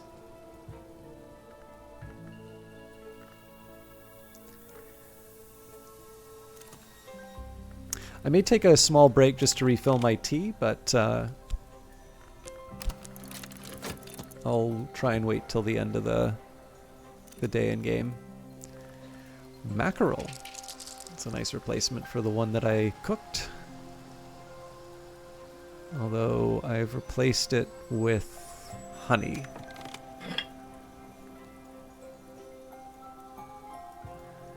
Oh, lordy, where am I going to put these things?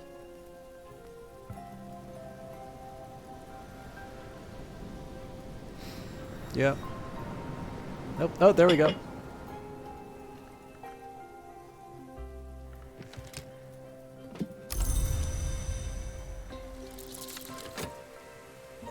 And here I felt sophisticated for having a prologue skip for figuring out how to craft stuff. I mean, prologue is definitely, well, I mean, it's nearly logical, so I mean, one would expect nothing less than maybe a... oh, of course he gives me the stolen secret at the last minute. That's unsociable hour. I don't know, I feel like prologue is a special one.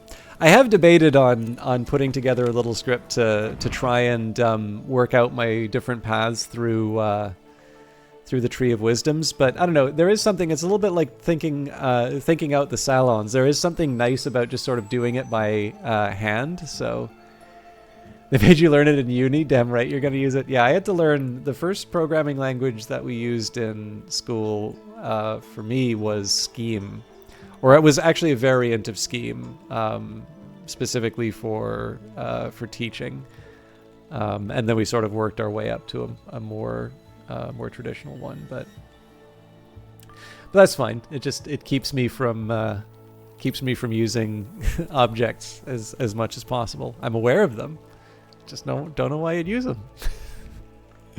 The Leonine Tantra. In the most notorious translation of the Leonine Tantra, Ashley Phillips is listed as the translator, but their existence is explicitly denied in the prologue. This confusion is characteristic of books which mention the Great Hooded Princes. The Tantra describes elliptically the Great Hooded Princes and the multitudinous ways in which they influenced wars against foreign invaders in the land of the Great River, although in a sense they were also invaders. Lions can be created, not as children are created, nor as words are created, but as weapons are created. The Great Hooded Princes learnt to create lions from their spyings on the affairs of the hours, and not all lions now serve the Golden General. The collected Hush House lectures. In the 1800s, Dr. Aaron Peel was invited to give a series of lectures to the Curia. They combined his pithy view of the histories with his particular brand of unhelpfully ironical insight. 1776, the third history. Louis declares the Mask of Masks and forbids mention of the great writhing within the walls of the Palace of Versailles, although by this point the worms are observed to move openly along the boulevards of Paris, sometimes even in daylight.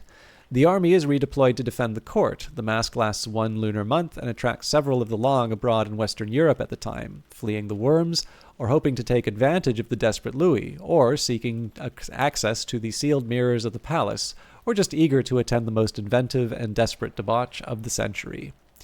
Many know espouse wormish sympathies. Let 100 histories flourish. Tear down the tyranny of eternity.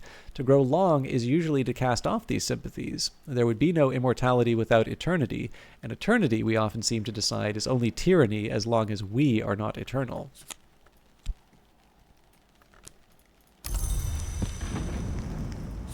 All right.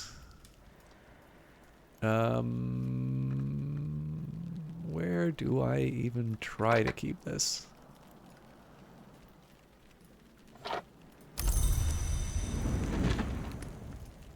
On Matthias and Amethyst Imago, Loss, an account of an occult romance. A certain Para, son of Aaron, claims to have written this in a single night as part of his initiation into the Damascene branch of the House of Leith, that order of immortals who rejected their past and future.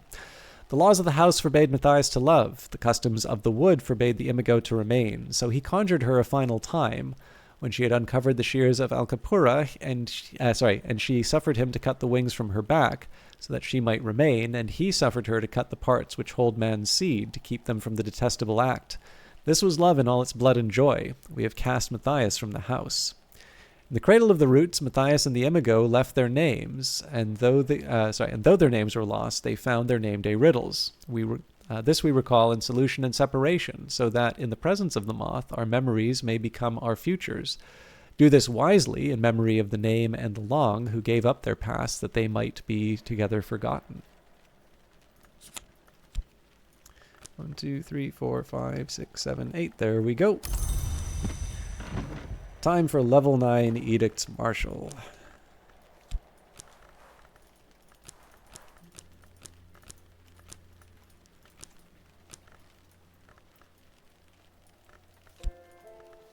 Sacre bleu. There is always more to learn. Improve the skill to level 9. All right, let's also pick a memory to take overnight. So we're going to be moving into spring, which means we will want to get going on the salon reasonably soon, and also just sort of see whether or not we'll have some things that we can do with the barber. But while we wait, let's take a quick minute here. So one of the reasons why I wanted to do Edicts Martial, I was planning on putting that in Illumination, so that actually gets me all the way with Illumination. Now, I could try and do the same with Hushery, but I'm at the point now where I kind of want to improve Nyctodromy to a point where I can go to Skolokosophy. So my plan there...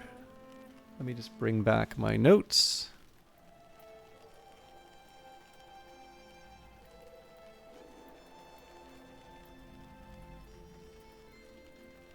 Lots of food notes.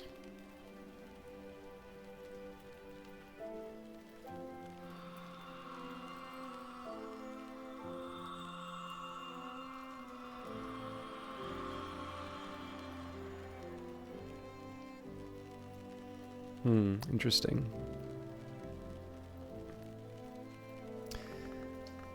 I'm just gonna take a couple notes here.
Now, for Echidna's prowlings, Coil and Chasm, Pentiments, Precursors, Serpents and Venoms, or Wolf Stories. Okay.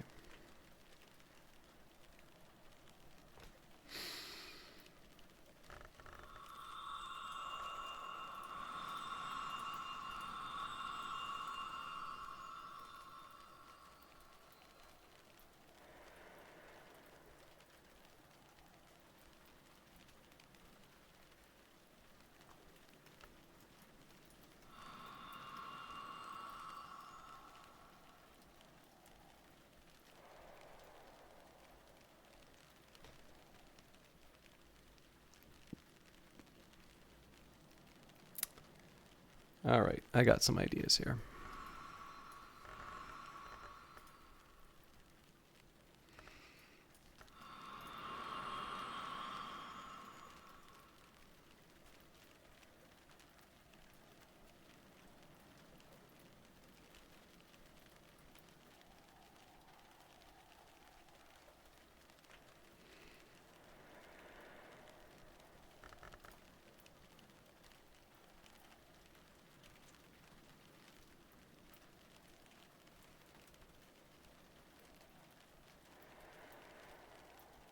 I'm a little worried about my overall strategy here, but I think I know.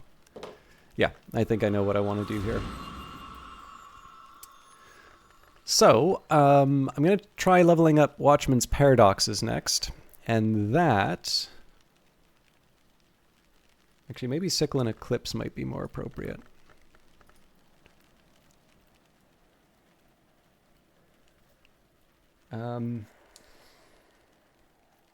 No, I'll stick with the current game plan. So Sky and Lantern, if I can get away with it, looks like the Solace or the Storm will do the trick. So we'll check that one in there. Now that night has fallen, I can rest and perhaps dream on the day's doings. Dreaming on a memory will preserve it past dawn, allowing you to keep it until the following day. Okay, and like I said, I am going to get some tea, but what I'm going to do here is I will get the... I'll kind of get all of the day's labors. I'll get everything that I need first. Then I will step away from the keys, put the kettle on, take a small break, hopefully give you all a chance to rest and otherwise take care of yourselves. And then we will finish up for the night.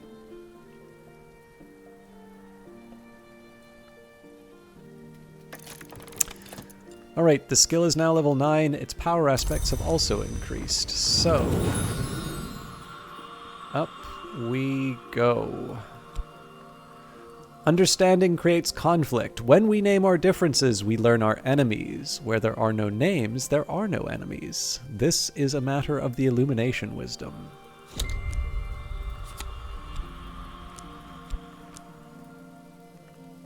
So if I want, I could actually try and open up that package now, but that would take up my Faust over the course of or overnight, and so I wouldn't get it restored. So I'm kind of indifferent in terms of when it happens.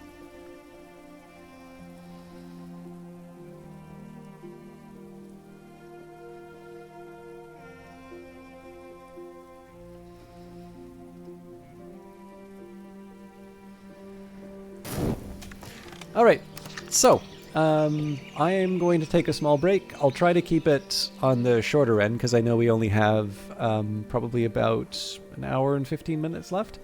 But it's been a long couple of weeks, to be honest.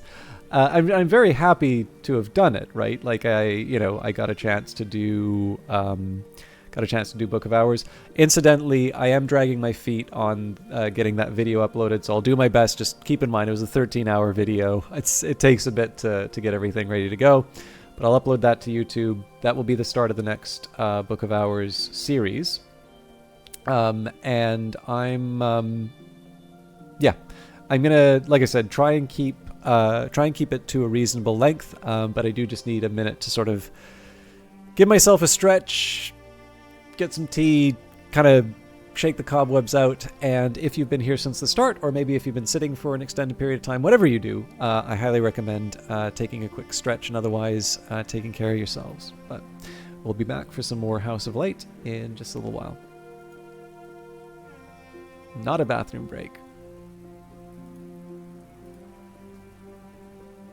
Also, if any of you followed while I was streaming, it just occurred to me that I only now turned on the... Sorry, I only now just turned on the follow alerts. I'm sorry. This is why I need a break. I'll see you all in a little bit.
All right. Thank you, everybody, for your patience. I think that might have been 10 minutes when I wanted that to be 5, so I appreciate the fact that that took longer than planned.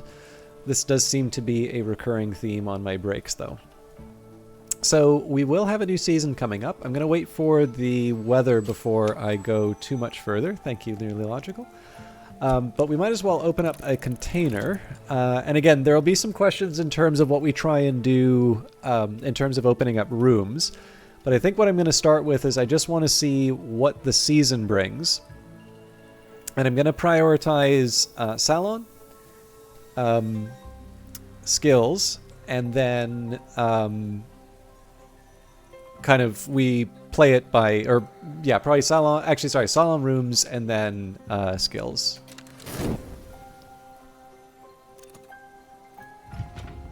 I've carried a memory like a flambeau safe through the mazes of night. This will complete once dawn has come. So there is a small argument now for me to try and move up Watchman's Paradoxes. And this is just simply because I've got the Lantern and Sky that I need to move that up right now. So that's a really easy win that allows me to read another book. Now, what I'm going to do before... actually, you know what? I think we're going to get some eggs, first of all. So, time with the beastie. Offered this beast my company. Who knows? Perhaps it will return something in return.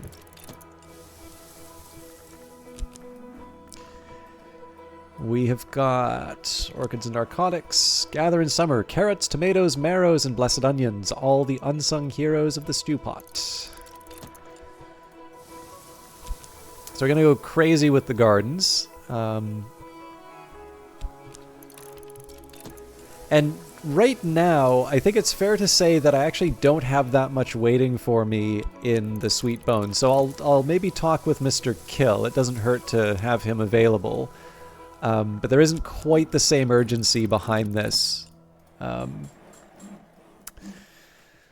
So my goal for Watchman's Paradoxes is to get a total of 4 lessons. Now, we may get something in the Salon, so I don't want to completely discount that possibility. But if I take a look at my shelf for fun things to use...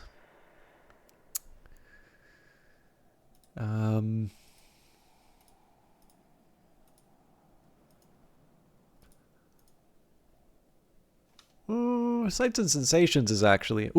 there's a number of reasons why I would want to read this. So I think I'm going to read Glimmering right away. Not this desk, though. The Westcott desk.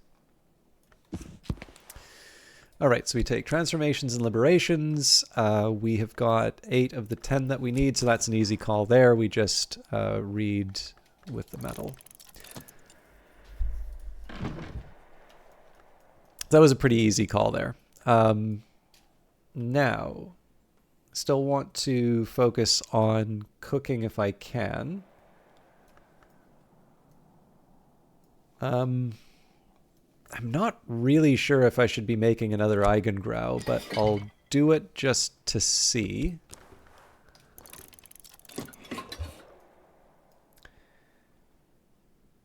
And I've already made the stuffed pale marrow, so we're waiting on some eggs, and you were relaxed and stressed at the same time watching a stream.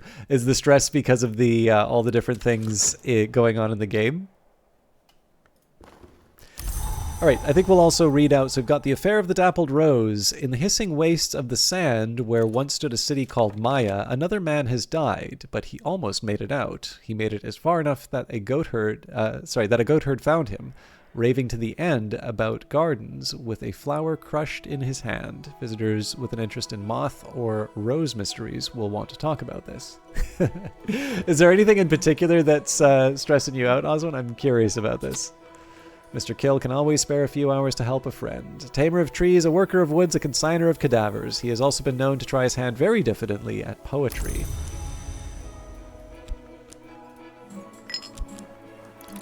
I could offer help with correspondence and arithmetic. There is no school in Brandkrug, and not everyone here knows their letters. What has the sea seeded today? And of course, we will also go for the more. The wind's almost warm.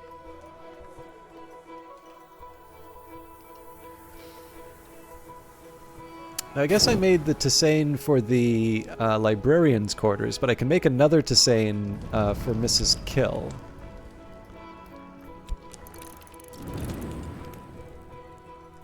Hello, Stephanos, 85th of their name.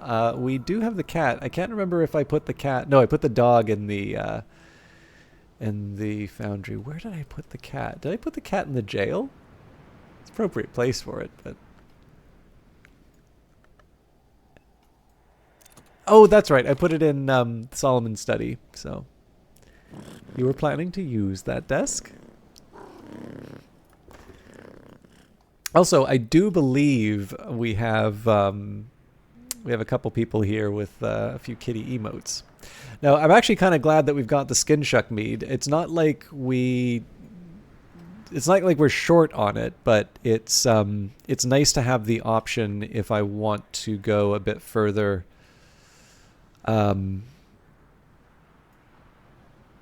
As far as some moth augments are concerned. I should also probably be restoring elements of the soul. So because Whist can help me with cooking, I don't mind using that water. Oop. I guess I have to pour out the new one. Pour out. Pour it out. This is going to be a 2-part operation.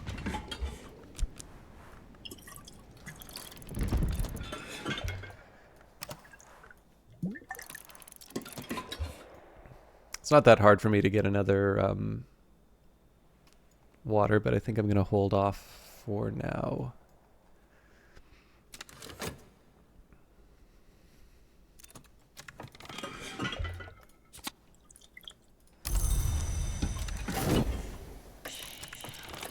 Dr. Aaron Peel, exile, riddlemonger, thunderskin devotee. I'd rather say confidant.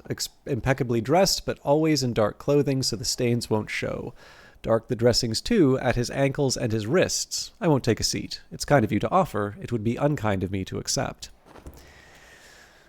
Okay, let's keep going. And now it suggests a meal would be welcome. All right, so the first thing I want to make is actually the boiled egg. That's not a difficult one for me to do. So, boil an egg, a dish with heart, scale, sky, and winter.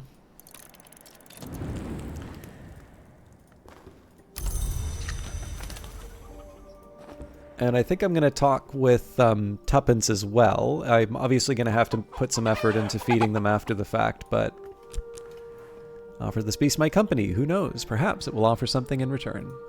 This game has been interesting so far. I started playing the other day after watching your stream on GOG. After dozens of hours on Cultist Sim, I always knew what I wanted and had to do next, but I'm struggling here a little, which is kind of the point, I guess. Yeah, and actually, Stephanos, it's funny because I was trying to remember where I'd seen your name before. And it was like, I don't think you're a first-time chatter, but you're right. It was GOG. At least I think you talked in GOG. Anyways, so it is actually kind of interesting. So I don't normally type, so I always feel, if it's a private email, you keep that private. On the other hand, this is something that I wrote, so I did the invoice for the Steam stream that I did, and I got, just every once in a while, it's not strictly business. Of course, there are people behind this game, and so... it's always nice to just share a little something. I'm a fan of these games in addition to being very lucky in terms of being able to do stuff like that Steam stream. And one of the things I remember I mentioned on this one was, and I'm bringing it up here just because I think it's relevant, is that they're making the Cultist Simulator kind of, it's really hard to see exactly where that came from, right? Obviously, you've got sort of the influence of clicker games, and you have, it's obviously not those developers' first game. They had made Sunless Sea, not just Sunless Sea and Fallen London, incidentally. There are a number of other games that were made, but it's not their first rodeo. So at least you kind of have an idea in terms of what this studio might take on. And yet, one of the things that I pointed out, and I sort of said in terms of the work that they do, despite the fact that this game is a sequel and, of course, an expansion, and their next game, I believe, is set in the Secret Histories, I never really know what to expect. And they really do seem to be in that lovely space where, it's not something that you would have written down and said, this is definitely going to be Weather Factory's next game. And yet in my experience, it is always, when I play the finished product, or, whatever is ready for the testers or the broadcasters to play, I always walk away with the impression that is like, this is exactly what I needed. But I definitely didn't know this at the time. Like, this is something that I only know having played it, that this is something that I was missing in my life. It's a really interesting place to be, I think. But anyway, so that was, that I got to express that in an email today. But I think it actually speaks a little bit to what you're experiencing, Stephanos. And I think this is true. I don't know if this is necessarily true just for the people who come to Book of Hours from Cultist Simulator. But my feeling on this is that, like, they were absolutely right to label this like a cozy game, right? It's one where it was very clear, it may have been a joke when they started off with the tweet, but definitely it seems clear to me that they have really embraced this idea of making a game for the people who said, I want to like Cultist Simulator, but it just really asks too much of me in terms of failing me so readily. But what's interesting on this, and the thing that I wasn't expecting on release, was the fact that this would be a game that, like, the fact that it's more relaxed, the idea that you have more, you have more time, the fact that there isn't going to be something that fails you waiting around the corner, this is translated into an experience where it actually gives you more to think about, right? So in Cultist Simulator, you're not allowed to reread the books. In this game, you are, and it also happens that those books really do have the keys to unlocking some of the mysteries in the game, right? To where you can find certain treasures of the house and such.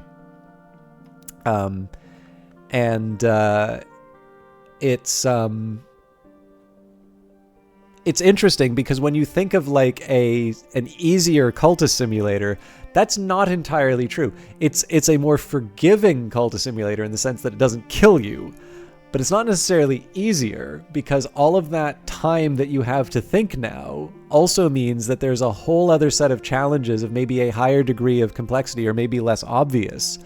Whereas Cultist Simulator, I think maybe some people can appreciate now that it's actually a bit more forgiving to the player than you might think, because of course they could have done some things that really like put the extra pressure on you, and they didn't, because they sort of know that you're going to be focused on trying to survive and such. So you had to learn to let go of the habit of always being against the clock, like in Cultist Sim. Definitely. And I mean, I still inherit that, right? Like, I definitely try and have all of my elements of the soul empty or fatigued at the end of the day. And there's no reward for that, right? I don't get to keep the money at the end. So Osmond's got a grudge. I will just briefly mention this, by the way. I feel this one is opening the door to the door to a little fun without showing you the without showing you too much. But you ever notice the odd shape here?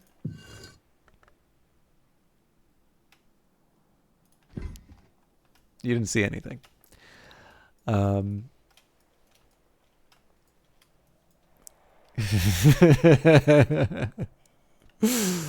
I've deliberate. So I didn't show that until basically the last little bit before House of Light. There was a blog post that mentioned that. That's not the only one. That's the only one I'm going to show. But for those of you who are experienced with this game and haven't found those yet, that gives you something new to look forward to in your next playthrough.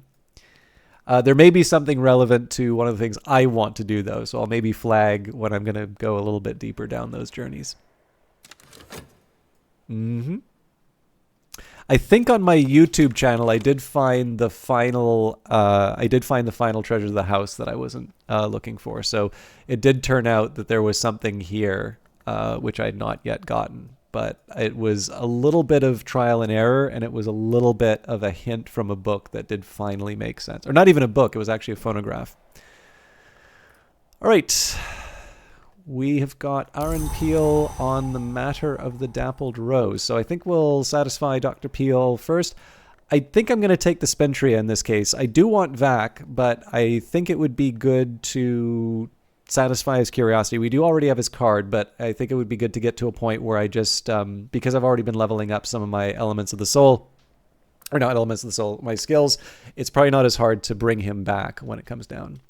Can more than one visitor consult and read the same book? Yes. In fact, I believe I have an example of that. So the Affair of the Dappled Rose is, Moth and Rose. What would I have even chosen here? Actually, I think I gave people traveling at night. Clearly not Volume 2, though. Volume 1's Impulse. Okay, well, shows what I know.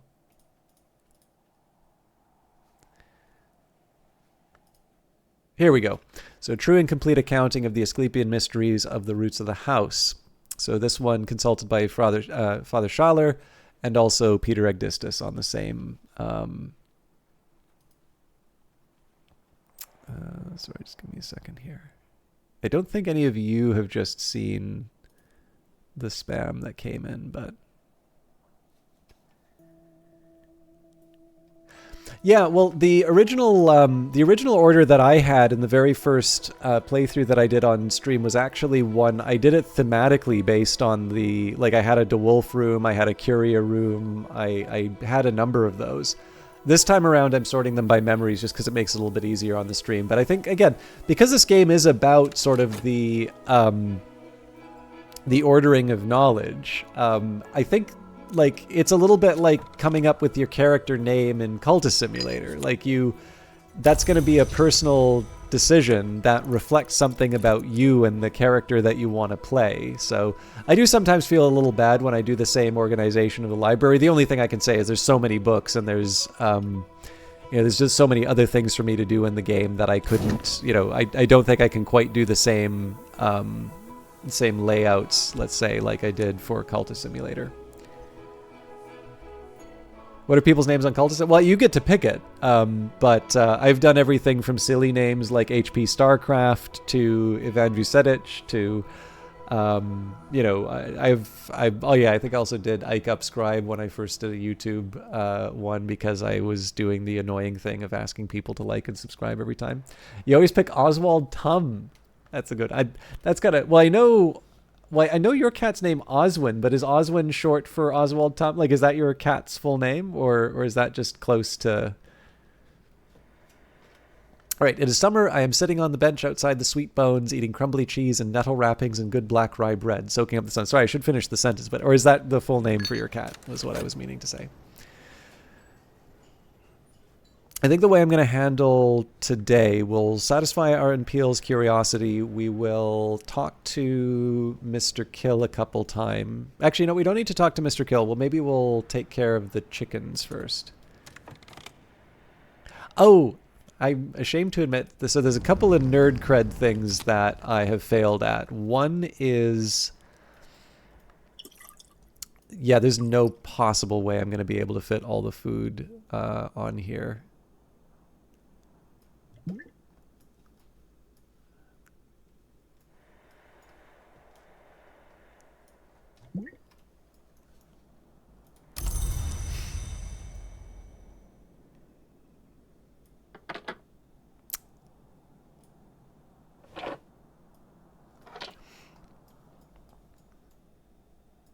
But yeah, so I have not seen an episode of Star Trek. I have seen one of the two of the movies, and I have not seen. I have not watched Doctor Who.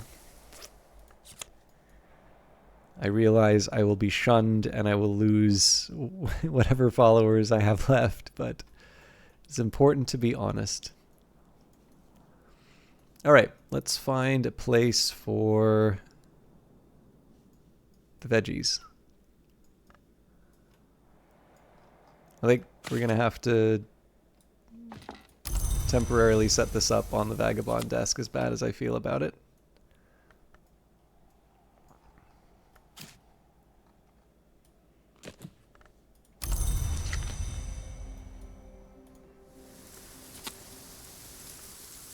Now, if I want, of course, I can turn these into something more precise. I think that would be a good idea as well, because I'm still looking for the fancy pumpkins.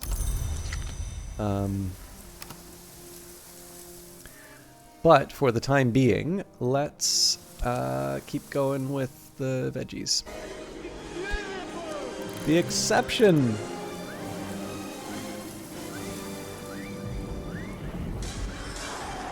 Oh, Stephen Edwards is a good name.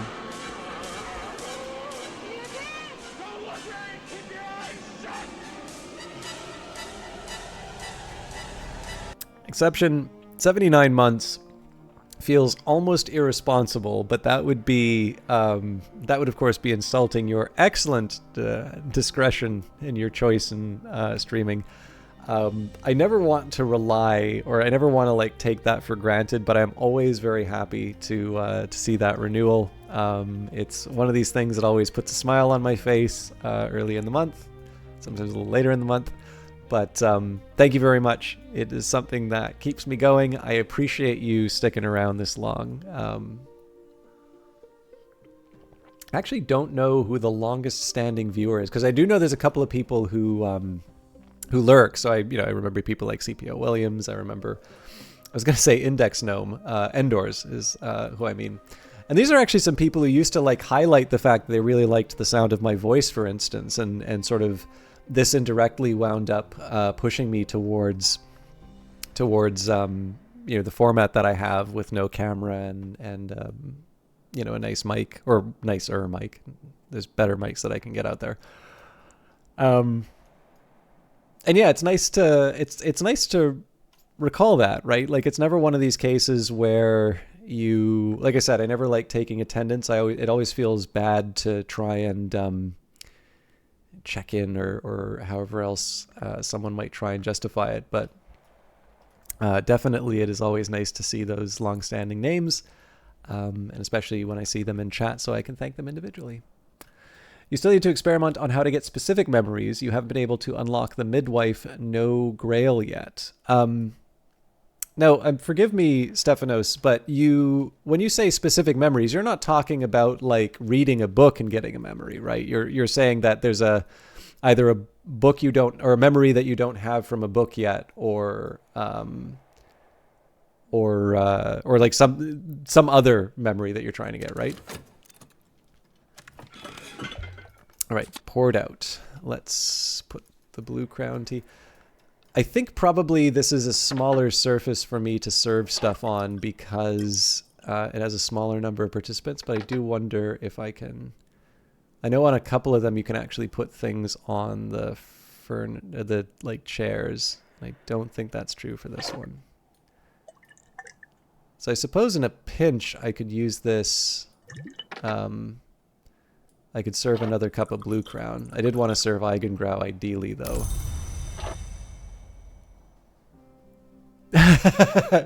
You have no idea how common that is, Stephanos. It is like when Book of Hours first came out, that was like the #1 thing people would learn watching this channel, was that you can actually reliably get certain memories from rereading books.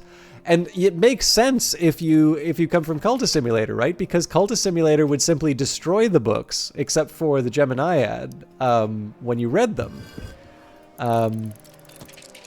So you know, it's one of these things where it's a perfectly reasonable assumption if you're coming into the game with a certain set of expectations. But in this case here, reading and rereading the books, in addition to giving you information that will be relevant as you open up some of the different rooms, it just happens to be a way that you can reliably get certain memories that that you may not otherwise be able to get access to. Because talking with, say, Mr. and Mrs. Kill, like, I'll give you an example of something that you can't get from talking with Mr. Kill, contradictions. That's something that I believe none of the characters will give you through conversation.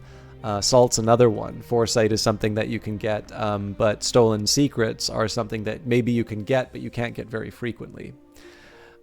So yeah, usually some portion of my elements of the soul are going to be set aside just for leveling things up. Not that, you know, having chats. One of the things that I think a lot of people were really happy about with House of Light was the fact that you had a reason to bring people over for a chat. Like, some people would just kind of naturally bring people back for a chat because it just felt like a nice thing to do. Whereas this, you know, this DLC actually gives you many reasons to bring people back for a chat. You get lessons. Okay, Glimmerings. So this is one that I could probably get this memory without a book, but it's a lot easier with the book. Glimmerings. An anonymous prison diary written by a dreamer convicted of oniric, irresponsibility and confined to the Kukurbit. So this is... Yeah, no worries, Stephanus. I love talking about this game. The thing is that I think most people have figured out by now that I don't make fast progress in this game. And I think talking about it is half the fun. I do talk about how the game used to be quite a bit. And I know one of the things that used to be true, and it's actually one of the changes I rather regret being in the game, but I also understand it's probably a very popular change. And so I defer to the thing that makes the people the most happy, because in the end, I can play this, you know, in accordance with what I thought was interesting about it. But this game, I feel like you have to put a lot of effort into getting all of the books if you want to read all of the books in one session. And of course, you're given contradictory choices in the Tree of Wisdoms. And I think basically the fairest assessment would be that each trip through Hush House, unless you're really deliberately trying to be a completionist, and I don't recommend that. I actually just don't think there is enough in the game to justify grinding out all of those books through Oriflammes, for instance. But again, people can play how they want. But for me, I really thought the decision in the original version of the game to delete the save once you have committed a history, I thought that was a really interesting choice that I kind of wish they kept, because that is a really courageous move to do in gaming today, right? One which says you can't get all the stuff. Like, if you do, you are going to ruin the game for yourself. And each trip through Hush House is going to be unique, and you're going to learn different things on different playthroughs. And better still, you're going to learn from talking with other players, you know, some of the other stuff that you could have experienced. Because again, right, like, one of the great, I don't know, tragedies of being alive is that there is more, sticking just with the topic of this game, books, right? There are far more books produced than I will ever be able to read.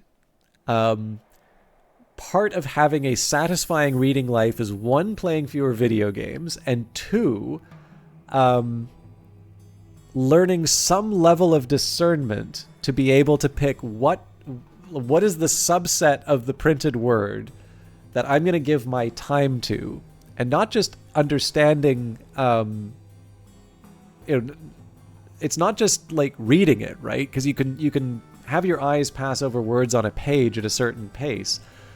But, you know, as the quote says from Bacon, right? Some books are to be tasted, some, you know, swallowed, some chewed and digested.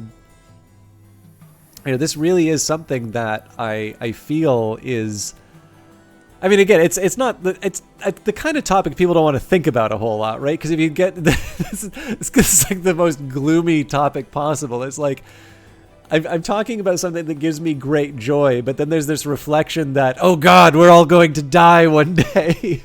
And so, I'm not going to be able to read all of the books. I'm going to have to choose which books, but you can't know in advance which ones are worth giving. But like, this is a very practical problem. And to a certain extent, if you think of this original conception of the game, where you would make your choices in the game, and sometimes, time and circumstance would decide what you wound up getting. And you would have to accept that, and you would do your best with the information that you were given. And then, of course, through your various interactions with people or multiple playthroughs of the game, you would learn more and more about Hush House. And of course, as Stefano says, you can understand why they didn't go with it, but I think a large portion of their player base would dig it. I think it's the right. Personally, I think it's the right call. And what I've committed to for myself is that every save that I have started in Book of Hours, at some point, I'm going to see through to the end. Like, that is a commitment that I have made to myself. However, I'm never going to use a save to commit more than one ending. Right? I might load saves again if I wind up making a foolish decision or misclicking or something like that. There's been a couple of times where I don't talk to someone about the event, let's say, or the incident. But I do feel that to me, I like this idea. Much like each of my playthroughs in Cultist Simulator, I express a little bit of personality in terms of the way I play. In the case of Book of Hours, I like this idea that each path, they'll start having some similarities because there are some things that are just better to have than others, right? Like, I didn't choose 9 for Edict Martial because that was a coincidence, right? I chose 9 for Edict Martial because it's a super helpful skill. Sorry, I'm looking at Osmond's comment. But yeah, I don't know. It's just one of these things where, for me, like I said, I have to respect what the player base wanted, and what they wanted was the opportunity to get all the achievements. But I do think that the game's really interesting, and I actually really respect that Weather Factory originally made that bold choice of saying, this is your journey through Hush House. There are many like it, but this one is yours. I don't know. It's a neat one. So that's how I choose to play. And I just like the idea of having this nice collection of histories at the end. So, Glimmerings, an anonymous prison diary written by a dreamer convicted of oniric irresponsibility and confined to the Cucurbit. The prisoner is plainly terrified and bewildered by their situation and has been unable to wrangle a coherent explanation out of anyone. But the dreams keep coming, and they keep writing them down. Snow, broken mirrors, half-heard sky music, flowers of white, red, and black, a blood-streaked winter dawn, the most notorious signifiers of oniric risk, fantastically vivid and detailed. No wonder they were locked up. Their final recorded dream is of a worm jewel beneath Brandkrug Isle, which they open with a key carved from their finger bone. So this is a perfect example of the kind of book which, if you do it the old way of reading it once and moving on, there's just stuff that's not going to quite hit the same way. But if you read that book at the beginning, or close to the beginning. Mods, can somebody please ban Ellen Ripley?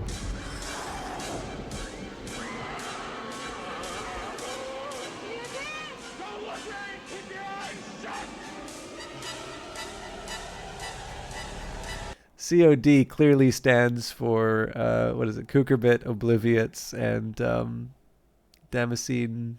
Was it Damascene branch of the House of... I had one, and then I'm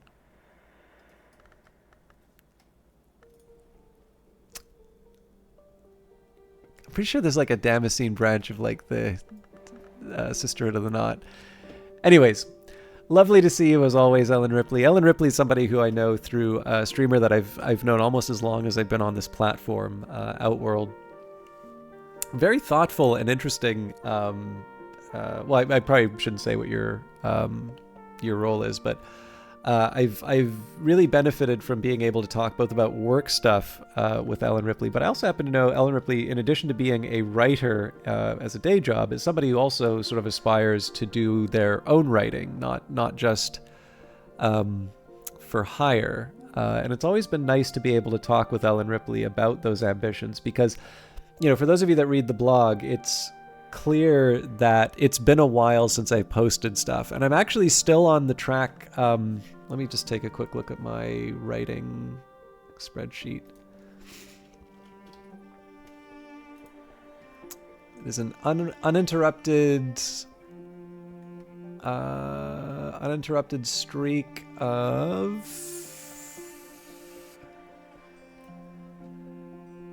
841 days writing every day. But definitely I have struggled to put things that I think are good enough or interesting enough or timely enough to have on the blog. I feel a bit bad about that, but I'm working on it. I've done a couple of drafts on something which really right now just needs to be shorter. But yeah, so, hearing something like that from Ellen Ripley, obviously this feels very nice.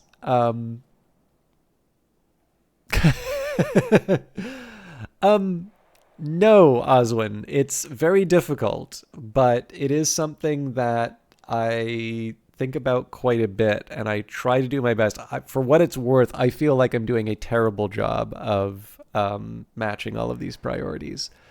And one of the things is that I do spend too much time at work. I really like my work, though. So it's one of these challenges where my coworkers are actively encouraging me and paying attention to when I finish and are like making sure that I'm only working my required hours, which is good, right? It's nice that I have people who have my back like that.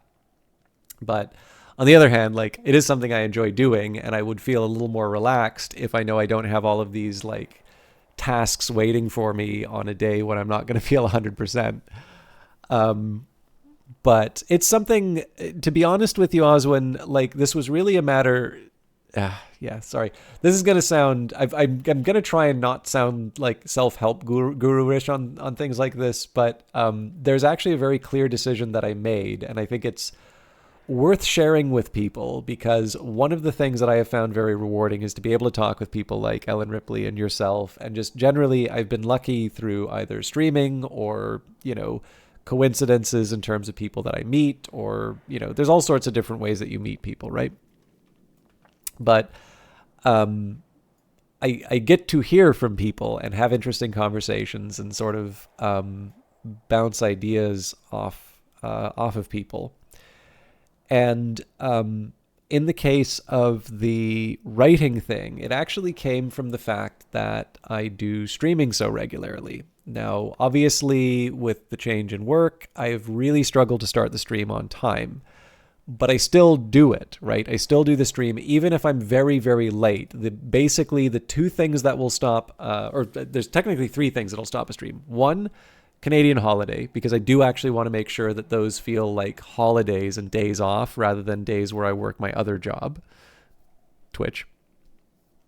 If I am sick and like, if I'm feeling a little stuffed up or whatever, I'll probably stream. But if I like can't do a good show or like I need the rest or whatever, like if I am physically ill, I will probably not stream. That's been a while since I've done that, but like I think I had my second COVID shot, like that really knocked me down, so I think I might have taken a day off for that. But I try not to do that very often.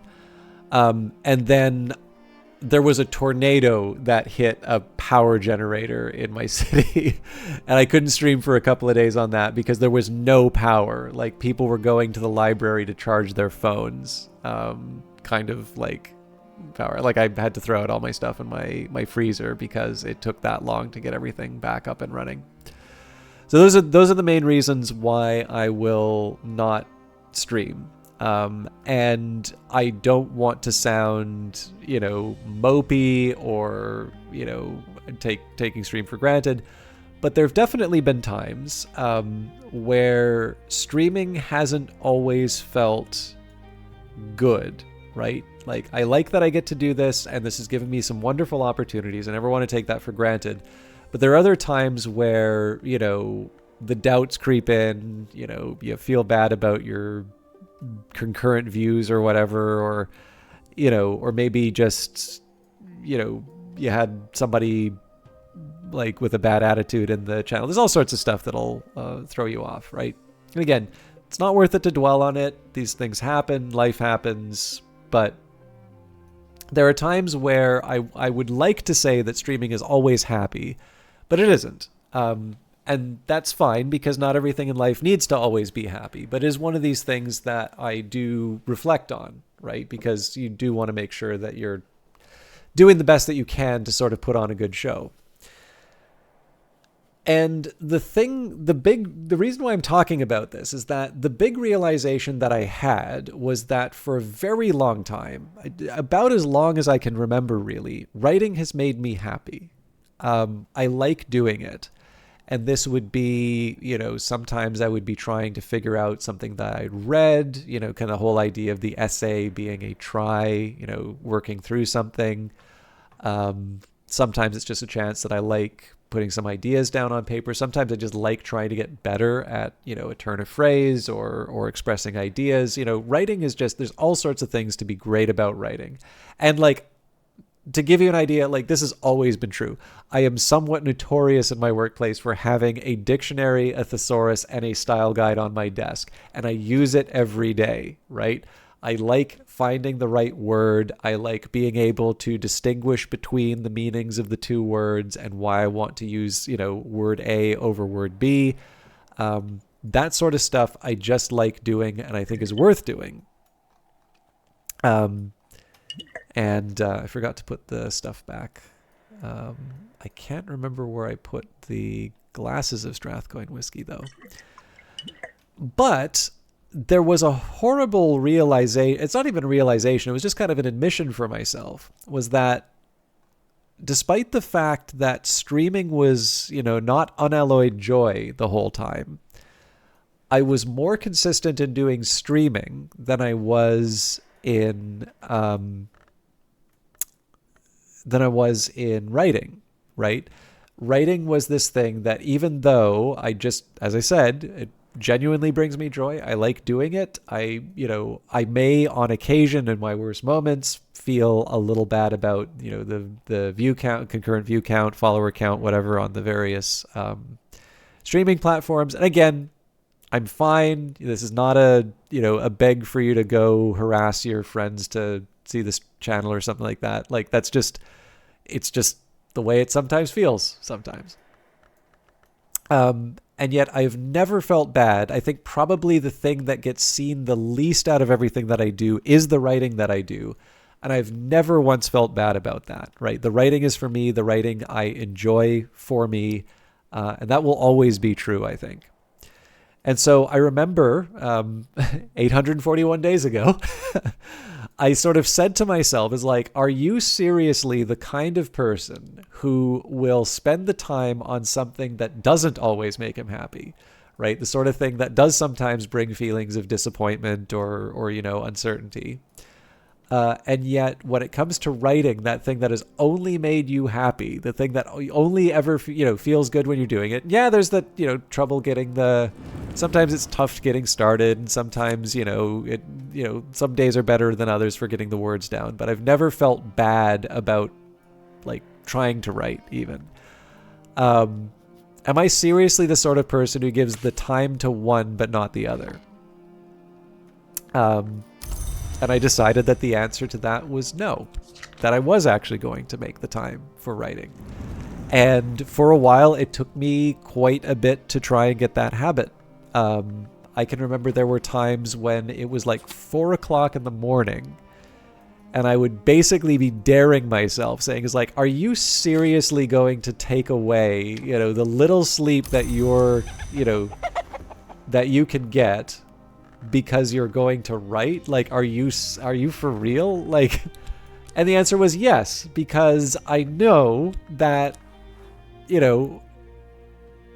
I had plenty of opportunities through the day and I squandered them. And that if I give up on that one case, then the next day it's going to be that much easier to come up with an excuse. And I didn't want to do that. I wanted to make sure that I was putting the effort in. So I did. I'm happy to say that if it's 4 o'clock in the morning, I am now at the point where I've clearly established the habit. And if the day, like, it's more of an honor system with myself now, where if I truly had just a spectacularly busy day where I couldn't get everything working, I will allow myself to make up a day the next day. But it's like the expectation is that I do, 2 sessions in a day. I don't let that pile up.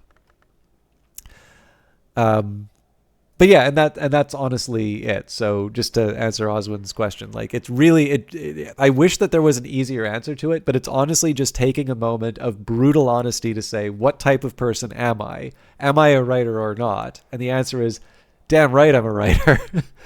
And making sure that I did it right. And it's funny when you do that. Sometimes you do suddenly discover where where you can find the time. Although I will say, my next sort of my next windmill to tilt at is, I do read too much nonfiction. I'd like to be reading some more fiction. Like, I'll do H.G. Wells short stories I really like. I've been loving Jonathan Swift's A Tale of a Tub. That guy was absolutely on fire when he wrote that. And for any of you that are like worried about AI, or any of you who like get really annoyed about how people use AI as a substitute for thinking, I swear, like, that you could take parts of A Tale of a Tub, some of the digressions in that, and it's like you could just map that straight onto the AI talk.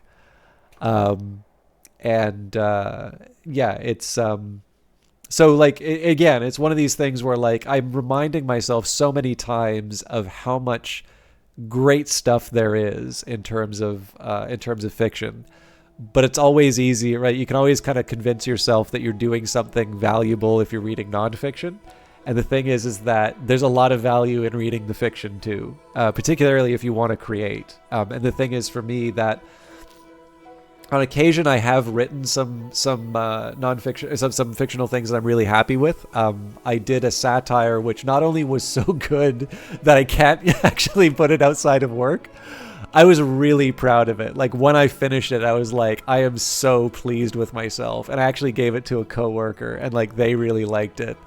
And it eventually got to a reasonably senior person. And like, definitely the conversation was like, we really like this. Like, this is too good not to be able to share, but like, this is also too good to share. So it was sort of like the condition is like, this cannot leave where we were. Like, this cannot be released elsewhere.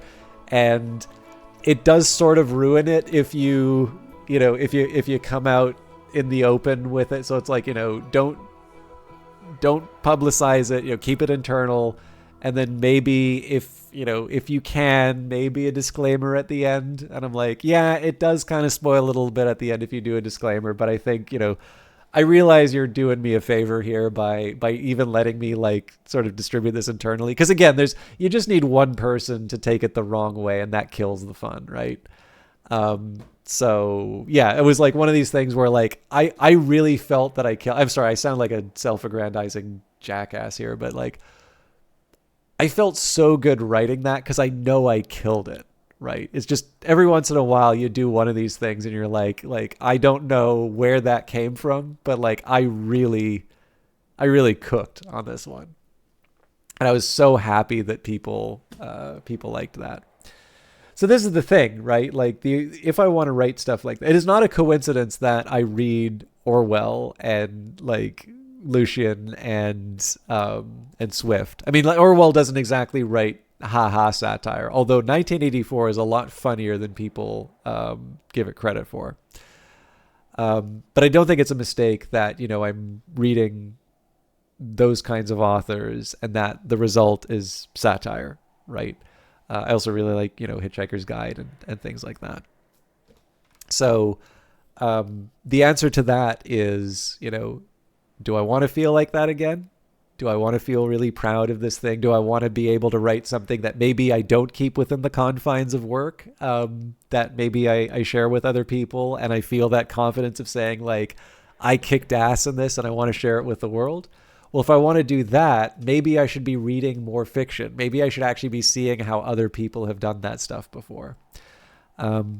And again, sometimes it's just, you get your inner drill sergeant to come out and yell at you for not reading the stuff that will nourish you.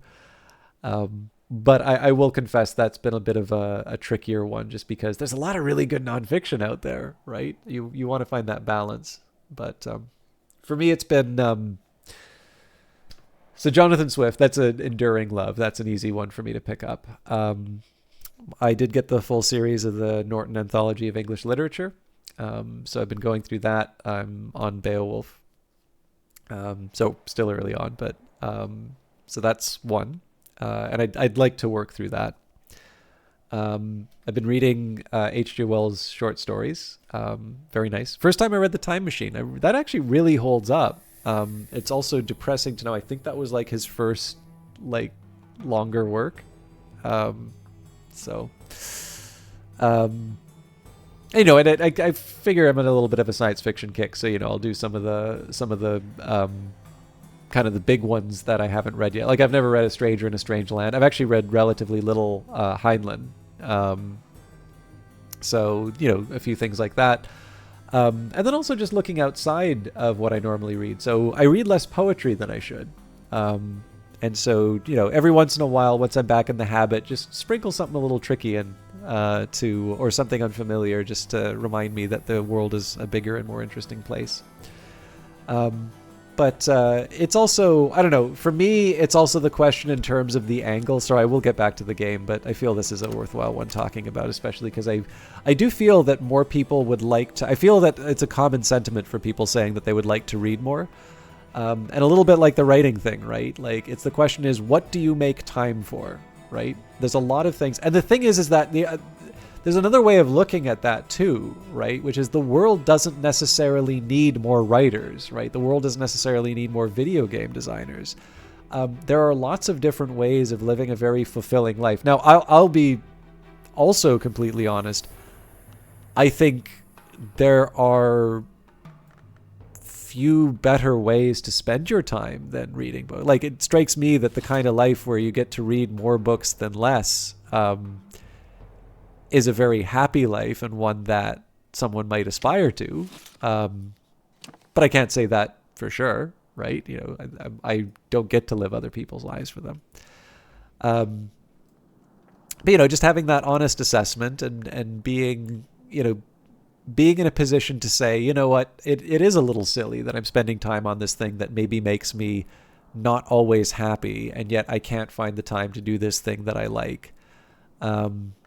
And once you have a little bit of sternness with yourself there, then you can sort of let up and be a bit kinder. So like, if you don't, like, for me, I'm definitely quite stubborn. So in my case, that's why I did like the 4 a.m. Challenge sort of thing with myself, because I just kind of know my temperament. But I can see that working for another person, to just sort of be kind to yourself if you stumble, and just say, it's like, okay, that didn't work out. Why didn't it work out? Like, where did the time go? Did I need to spend that time? Did I need to watch that extra episode of Slow Horses, which is super great, and I really like that show? But it'll still be there. If I don't need to watch the episode right away, I can take the time. Maybe I'll start reading Slow Horses, and I'll start watching after it goes in, and then that'll teach me about how to adapt a book into a story, a screenplay. A lot of different angles that you can do with that. So anyways, hopefully that is motivated for any of you who have said, oh, I wish I could do more of X. Hopefully that gives you some ideas about how you too may one day do more of X. All right, let's talk with Dr. Aaron Peel. I wonder how many of us tell you the truth. I wonder if any of us do. I wonder if you are ever tempted to stuff our eyes with this nonsense. I'm sorry, that is unhelpful of me. let's talk about Petals. Now, actually, we've got Peel. Now, I think we did talk to him about the collected Hush House. No, we didn't. Something, as it were, coming through. I forgot I'd written in the third history. Well, can I take a look? I'll keep my gloves on. Peel will examine the book and return it to you. He won't leave until his other business is concluded. Fine, I'll take the Kindle out before bed. Hopefully that didn't sound too preachy to everyone, but I don't know. I think there are worse things that a streamer can do. Actually, okay, I can Howard Beale this too and say it's like, if you want to be reading books, turn off the stream right now, right in the middle of this sentence, and open that book and shout in it, I'm mad as hell, and I'm going to need to read these pages some more. But no, I don't know. I feel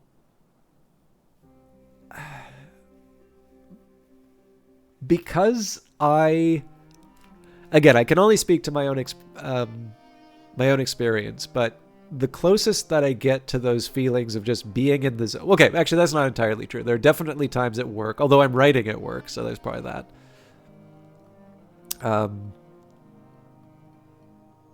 Some of the times where I've really felt like I'm in the zone and doing very well often are those writing times.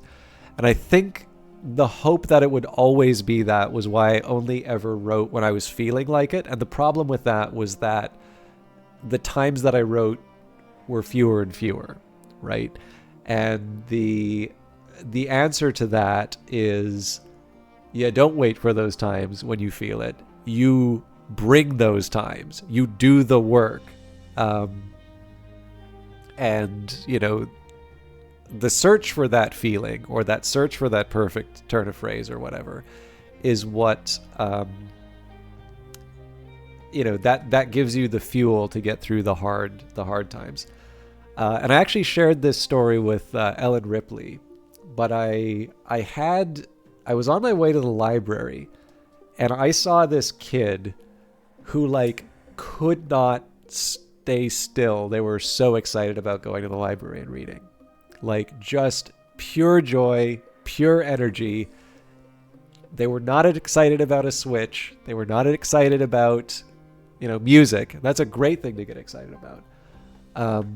They were the picture of like childhood joy getting a new book to read.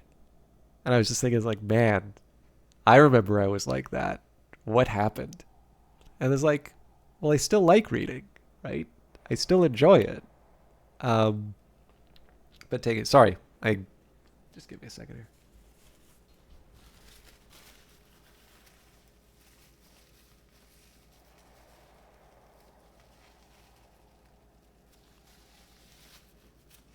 Because like my temperament is probably not the sort of person where I'm gonna look like, you know, I'm not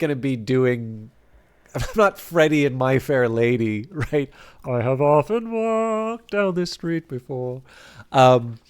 You know, like you don't need to burst into song on your way to a library. I do walk to the library pretty frequently. You know, and it's exciting to get a book. And I'm like all of you, right? I've got a big stack of stuff that I've not, you know, what about on the way to the library? Yes, I am Freddie. No, I'm Eliza. I'm Eliza at the horse race to the library. See, it's interesting where I live. Some of the libraries that I go to regularly are actually founded by Andrew Carnegie, specifically because he believed that public access to books was the way that people could better themselves and improve their station in life. You know, that is a style of you know, wealth creation, right? The gospel of wealth and the idea of being a good steward of the resources and making sure that they're appropriately allocated. That is definitely a way of thinking that it would be nice to see coming back. But yeah, I don't know. Like, I still like going to libraries, and you know, there is that, you know, small sense of, guilt on these books that I haven't read yet, right? These are also potential, right? And how do you unlock that potential? You open it and you start reading. And it is in one sense, mechanically, it is surprisingly easy to go from like I wish to I am. And yet, particularly for reading, because it's easier to sit down and start watching a video. It's easier to, there's a lot of things that are easy to just turn into automatic reflexes. And let's be honest, right? There's a lot of businesses that are built around that, right? There is a reason why Twitch was a Y Combinator startup as opposed to, a new form of reading. There's a reason why there are startups which are entirely about giving you sort of like a précis of a book as opposed to... Actually, okay, I'm sorry. This is a game about books. I'm going to talk about books. And I'm sorry if you want to see some more gameplay. I have to share this bit from A Tale of a Tub.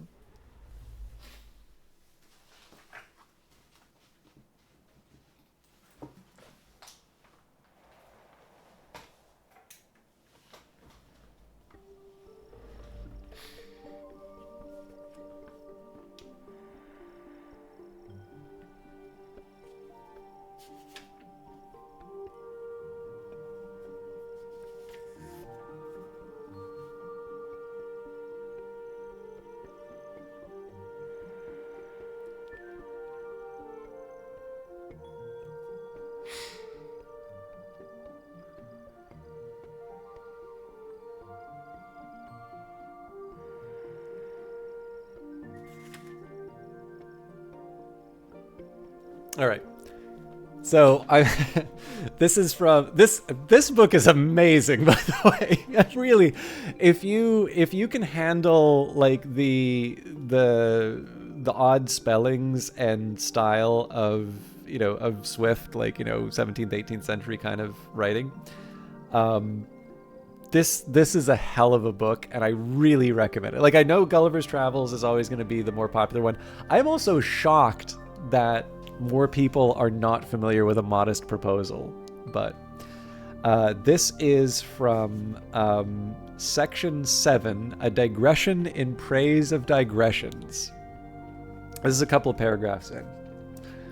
The whole course of things being thus entirely changed between us and the ancients, and the moderns wisely sensible of it, we of this age have discovered a shorter and more prudent method to become scholars and wits without the fatigue of reading or of thinking. The most accomplished way of using books at present is twofold.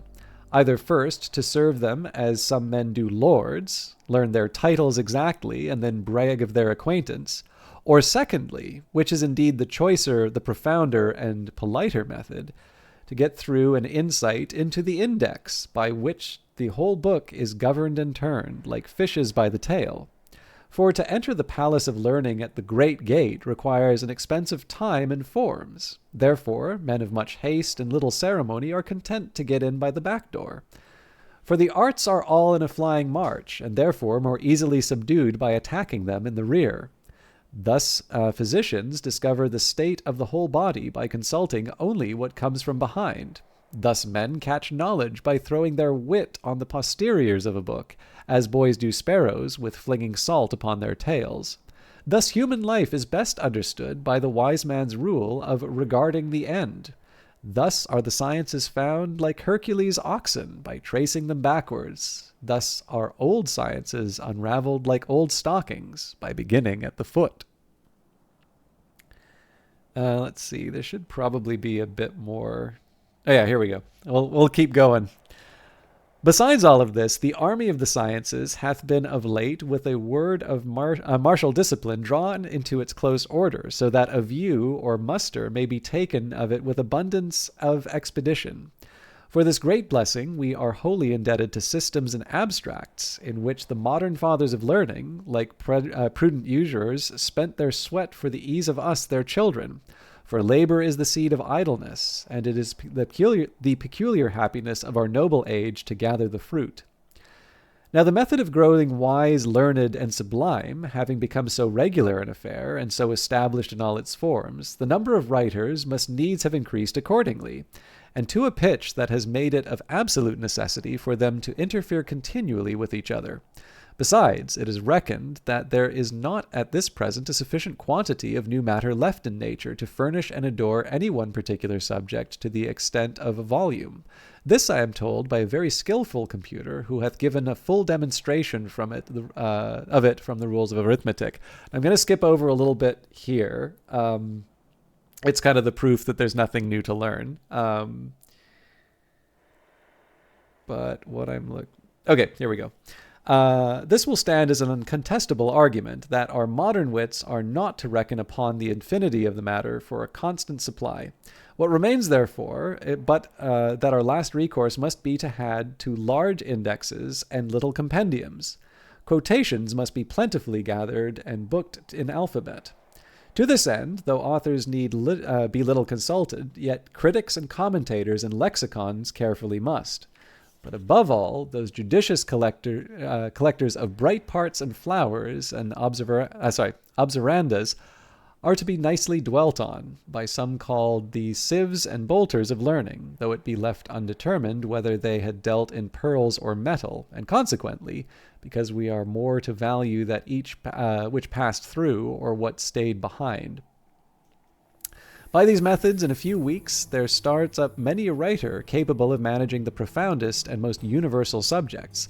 For what though his head be empty, provided his commonplace book be full, and if you will bait him with the circumstances of method and style and grammar and invention, allow him but the common privileges of transcribing from others and digressing from himself as often as he will see occasion, he will desire no more ingredients towards fitting up a treatise that shall make a very comely figure on a bookseller's shelf, there to be preserved neat and clean for a long eternity, adorned with the heraldry of its title, fairly inscribed on a label, never to be thumbed or greased by students, nor bound to everlasting chains of darkness in a library, when the fullness of time is come, shall happily undergo the trial of purgatory in order to ascend to the sky. So this goes on for a little bit more along this line. So again, it's an old style of writing, but this is, again, absolutely the sort of stuff that is great to read in a period of time when The Atlantic has an article about how there are students in Columbia who can't read a full book. And where, there will be people who say, well, I could just use GPT, right? That's just as good, right? Swift here may be responding to, a very robust printing environment in England and the fact that there is a great dissemination of opinions and perhaps not the wisdom attached to it. He definitely has quite a bit to say about critics. The wonderful stuff about you just need to read the index, right? Just get a summary, just get the Cole's notes. But the thing is how many times I use, Duolingo, I use Busuu, and half of the ads are basically about, here are these famous books, right? You don't want to read Atomic Habits? Well, that's fine, because we can reduce Atomic Habits down to 10 pages. And frankly, I'm actually astonished that Atomic Habits actually has 10 pages worth of content to share, because that was a very tedious book that I did not get all the way through. But the funny thing is that this is basically what A Tale of a Tub is going on about, right? And that's not even the first time that particular criticism has been made. If you go all the way back to Plato's dialogue Ion, right? You have this rhapsode who, because he can quote the Odyssey, kind of believes that he has all knowledge. And Socrates eventually kind of nails him down on a couple of points and is okay, well, maybe these other expertise.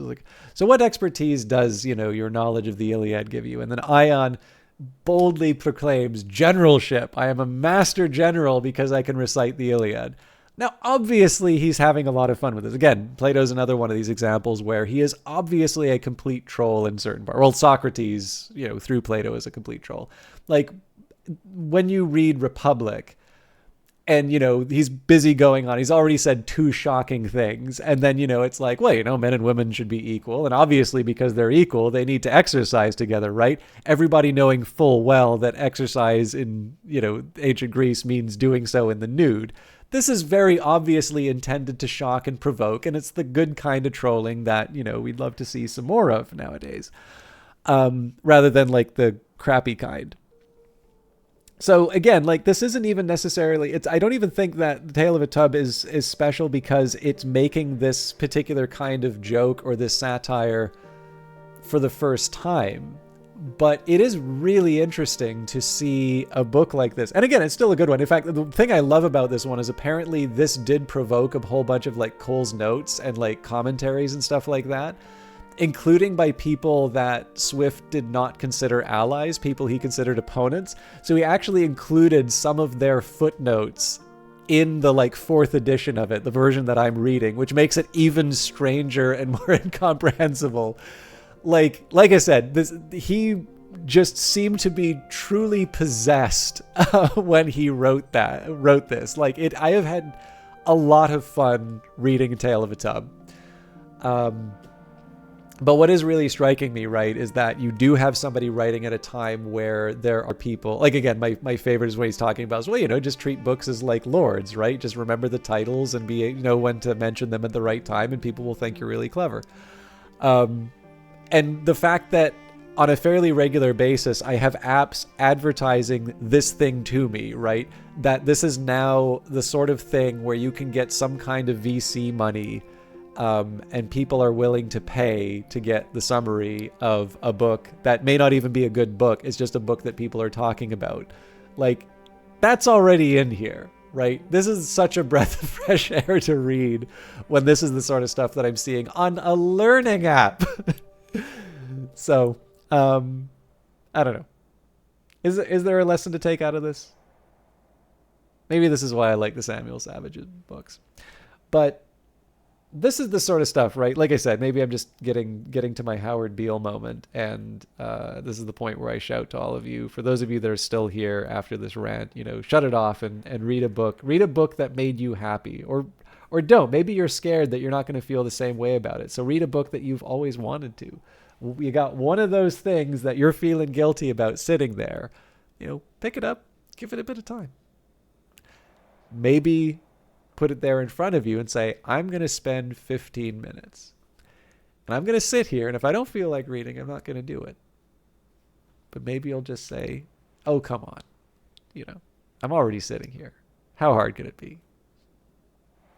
Maybe the timer goes off and you go on to something else, or maybe you keep reading a little bit more.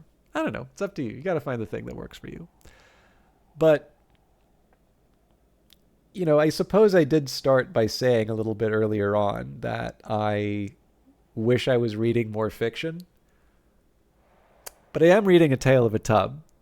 And I did spend a whole lot of time with all of you talking about stuff that I thought was very interesting in it. And I'm sure that for a lot of you, this was just complete nonsense. And it is not clear at all why I like that. It's just some crazy person who should be playing a game. But it is a game about books. It is a game, I think, to a certain extent, again, about the acquisition and ordering of knowledge. And we do that through books. And I liked talking to you about A Tale of a Tub. I like talking to you about a few of these things. So maybe that's the thing I'm trying to capture when I read, and being able to share all of this with you. And hopefully maybe one of you checks out Jonathan Swift. Maybe Tale of a Tub isn't the place to start. Maybe you want to read Gulliver's Travels, and not the kids version of it. Maybe you want to read all the dirty stuff that's in the full version. Maybe you want to read A Modest Proposal. Maybe you want to read 1984 again and see what I find so funny. And I'd say maybe just read that bit with Syme again, and you'll find the humor. But this is stuff that's worth getting excited about, right? And sometimes it's a question of finding that book that speaks specifically to you, right? That one that brings about a change in your life or a change in perspective. And the search is some of the fun, right? You don't have all of Hush House unlocked at the beginning. You have all of these things getting in the way and a lot of work. But slowly it starts unfolding, and slowly you start learning more, and you read, and you grow, and you get more. Isn't that a wonderful thing? We can do that in our own lives. And thank you all for listening to that, because it gave me another reason to get excited about the stuff I read. So I will, this would be a good place to wrap up, but let's do a couple more things in the day, and then we will finish streaming. Let me just get the light, because I turned that on for A Tale of a Town.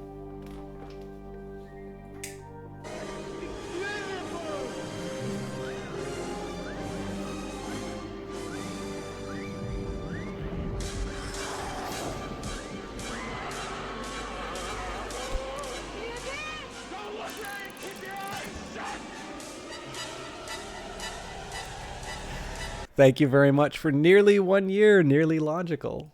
Seems pretty logical to me. Pro-logical, even. What is meant when they mean a Prime sub? Well, I guess you are a Prime. I think you're a. This would mean that you subscribe to Amazon Prime, which means that you get one free subscription to a Twitch channel each year. So this is, if you make a living doing this, I know one of the things that is a good source of revenue for people is to bug everybody that has a Prime to give you the Prime, but I don't rely on this for an income, so I try not to do that. But that's not that it's bad that other people do. Obviously, if you make a living doing this, you got to work where you can. But I'm sorry. That was a good joke, and I completely missed it. I'm sorry. This is what I get for overworking and over monologuing.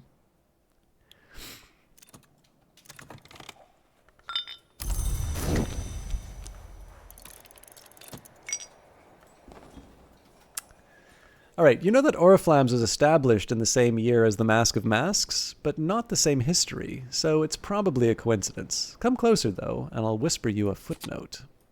Ooh, another Wormwood Dream. Well, I guess it's one Wormwood Dream because it's unique, but... Okay, I'm glad you can have a sense of humor about it, because I do feel a little silly about that. The day, the night, and here we are again in the day. Marvelous. Now, there was one... Okay, so... we did this before, but I actually think this is a nice touch. So, the Flayed Tantra. This Tantra is recorded as being spoken by an enigmatic individual identified as Peel, with many of the qualities of the mythological Naga.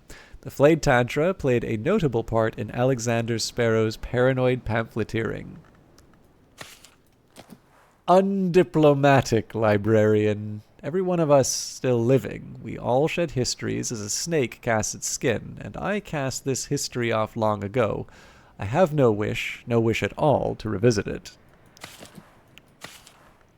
But there is another one by Peel. Actually, this says Prophecies of the Naga, so I'm somewhat curious on this one. All right, no luck. Well, he did say he didn't want to...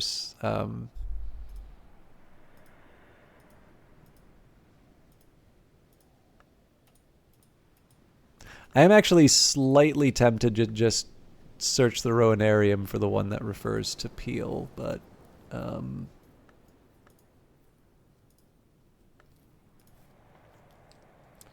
read it somewhat recently too.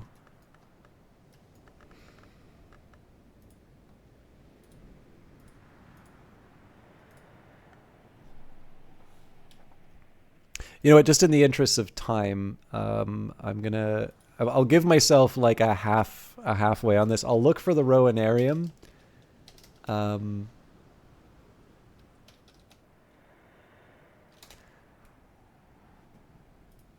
But I'm only going to look for Peel. I'm not going to look at the actual relationships for things.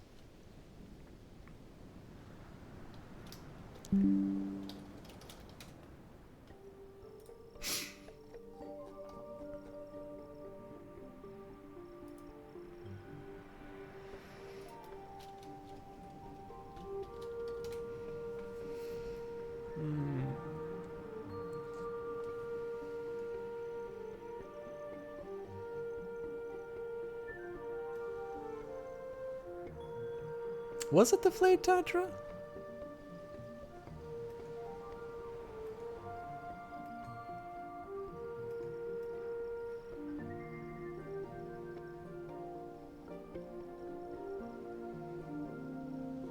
I feel like there is one other one.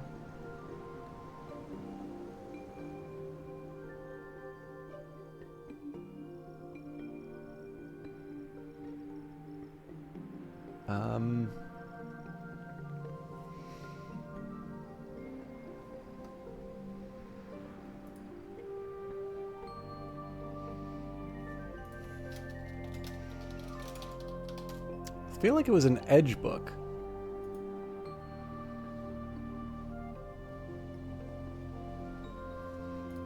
I'm gonna try. Oh, hang on. No, I think it might be.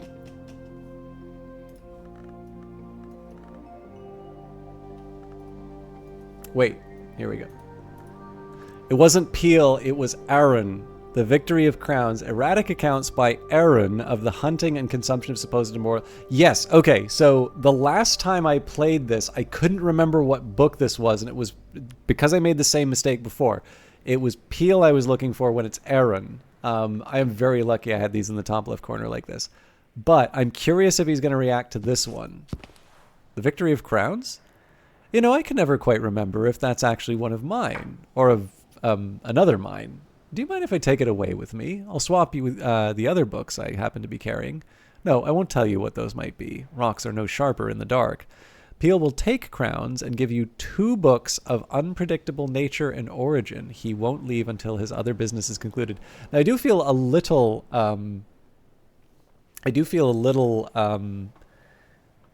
like...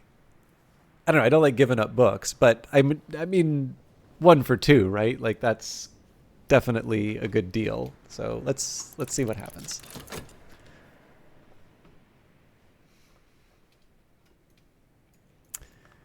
And then we have done Just Verse before, but there are actually a couple of fun responses to this. So here you go, and here I go.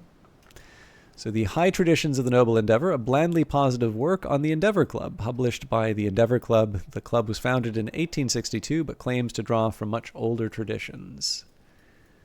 I guess I'll put this in the collection. And on Imperfections, Pomander, Lightsmith, and Lantern Long describes the process of transinhabitation, which he calls a manifestation of imperfection. So we've got The Radical Measure, the manifesto for experimental and dangerous-sounding invocatory poetry written sometime in the 19th century by Dr. Aaron Peel, a notoriously inconsistent and incoherent text apparently produced in a tearing hurry. And then there is The Radical Measure glossed. The original Radical Measures was a manifesto for experimental poetry with occult properties, written in the 19th century by Dr. Aaron Peel. The original is notoriously incoherent. Much later, Christopher Olopoli took on the task of editing and glossing it. He's taken some liberties, but the updated version is generally well regarded. By the way, I think I've actually done that 2-book version before, but I definitely didn't remember it. So Just Verse, yeah, doesn't give us reaction. I think we've already talked to him about this one. Old material, Peel has already consulted this book. So if we give him the glossed version... The glossed version? I've been trying to get my hands on this edition for quite some time. Once I have it, I can decide if I need to get my hands on Young Olopoli. I'll give you a silver Spintria for it. So, given the fact that this is a tally price 1 and we can get a silver for it, generally that would be a good deal. We have not read this yet, though, and again, I like the idea of expanding the collection in trade, but I don't like the idea of contracting it. So, in this case, we will actually finally move on to the Affair of the Dappled Rose. I wonder how many of us tell you the truth. I wonder if any of us do. I wonder if you are ever tempted to stuff our eyes with nonsense. I'm sorry, this is unhelpful of me. Let's talk about petals. Petals, a friend used to say, are the skin of flowers, and flowers are the hair of a plant. I wonder what it means, this dappled rose. I'd like to look at your collection. Try a book with as much moth mystery as their moth interest. So this shouldn't be that hard. We should actually have a for moth text. I just don't remember which one.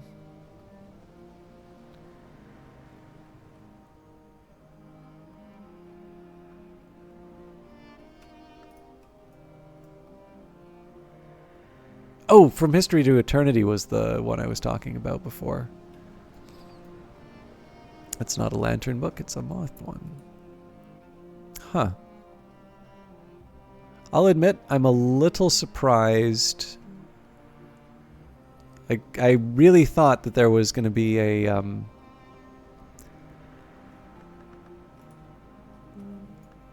I really thought there was going to be a simpler moth text for me to read. But 6 is not a difficult one for us to give up at all. So the Shaven Lock Tantra. I think, librarian, we may be approaching a turn in history when flowers seek moths, and not so much the other way around. I'm sorry, it's very hard for me not to speak in riddles. Let me try this. Be very careful when the time comes to stand beneath the tree. The choice is always yours. Okay, my whist is back. I'm wondering... We don't have that much time to use my health. I'm going to give it a try anyway. Let's...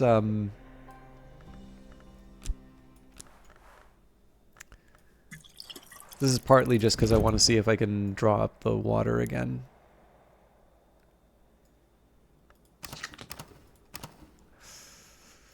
Alright, let's get back on track. So first thing I want to do is take the sights and sensations. I'm going to use that to bring Watchman's Paradoxes up. So Watchman's Paradoxes is eventually going to become 4.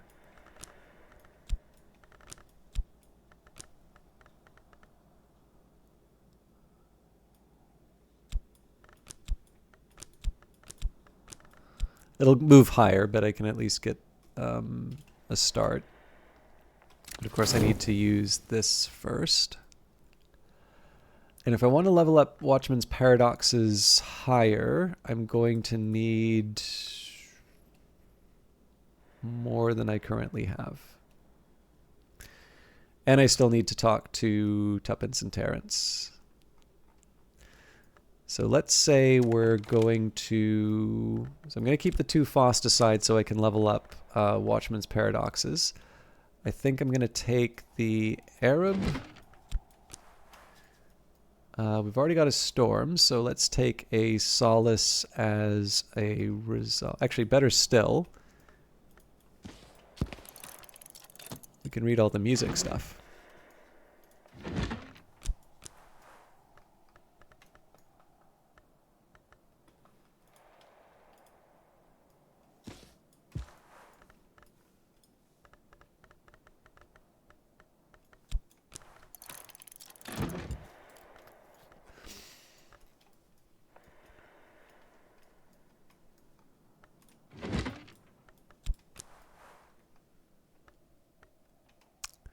Says, am I not already getting Solace?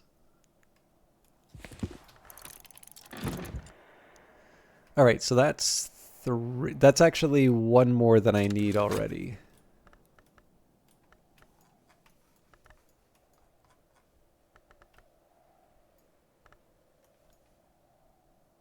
So my bad on that, but we'll have what we need by the end of the day.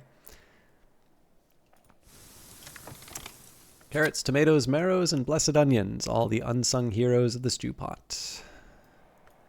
I have absolutely no idea why I thought I was going to be able to use that health, by the way. I might use it to talk to the chickens. Pink paint. People are never this color. Where do I even put this? There you go.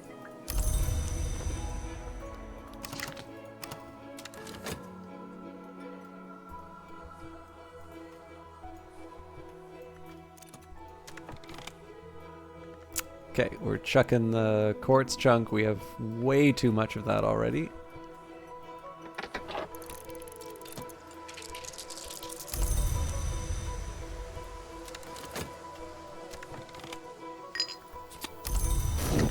Still earn a bit of money. It is summer. I am sitting on the bench outside the Sweet Bones, eating crumbly cheese and nettle wrappings and good black rye bread, soaking up the sun.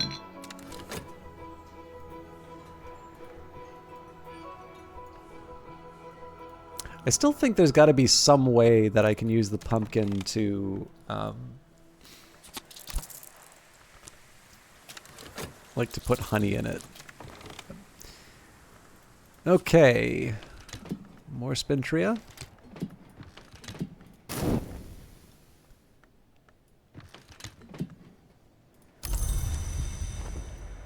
Let's get going on consider. So, first things first, we'll take the Watchman's Paradoxes. We'll combine the Sunny Day and the Storm with that. We'll add the Faust. Take the Sights and Sensations. I am no expert, but I'm no dabbler either. Next up, we will feed one of the chickens, the Resentful Terrence. Cluck, cluck. Feed the beastie. Satisfy this creature's appetite. Food will make a hungry beast or a wild one cooperative. So the challenge I have here, we've got 22 seconds left. I think we actually can do the gardening, so I'll use the Tryst instead. Ooh, mackerel. I wonder if I've used mackerel with the with alcohol, actually. So if we do a little something like this, and the Faust, so we can poach mackerel, pickled mackerel. I don't think I have that in my list.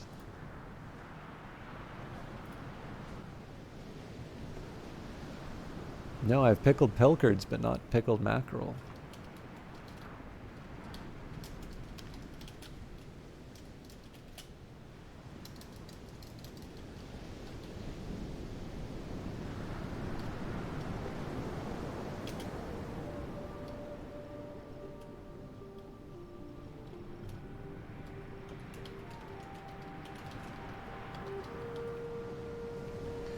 I'm actually tempted to make this just so I can see a little bit more. As a curiosity, I am going to add the knife and the spices just to see. I don't imagine that will do anything, but it doesn't hurt. Okay, yeah, let's see what this does. Excuse me.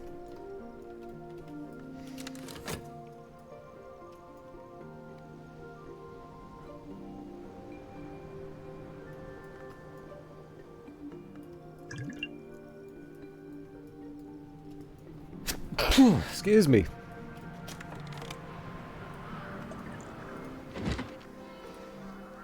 Alright, in 1907, at the age of 18, Christopher Allopoli left Strathcoyne's household to study theology at the University of Perugia in Italy, enrolling under the name Christopher Strathcoyne. For 4 years, since his adoption from a Bristol orphanage, Allopoli served as Strathcoyne's pupil and protege, but his relationship with this austere and secretive man was always complicated. His journal confides, "I still think Fraser's intentions are good. Certainly he agrees, but I never understood the final goal of his investigations. He is never prepared to enlighten me, and good intentions or not, I can no longer bear the stream of eyes. We have agreed to part almost amicably." Thank you, Beth, kind of, sort of. Allopoli left Perugia in 1909 without completing his degree. He had long lost interest in his studies, and the latter half of his journal is concerned with his studies of Umbrian folk songs and notes towards his own compositions, which are of widely varying quality. One of the better ones, in the Marshes of Night, suggests he visited the site of Old Lake Fusinos near Ortuccio.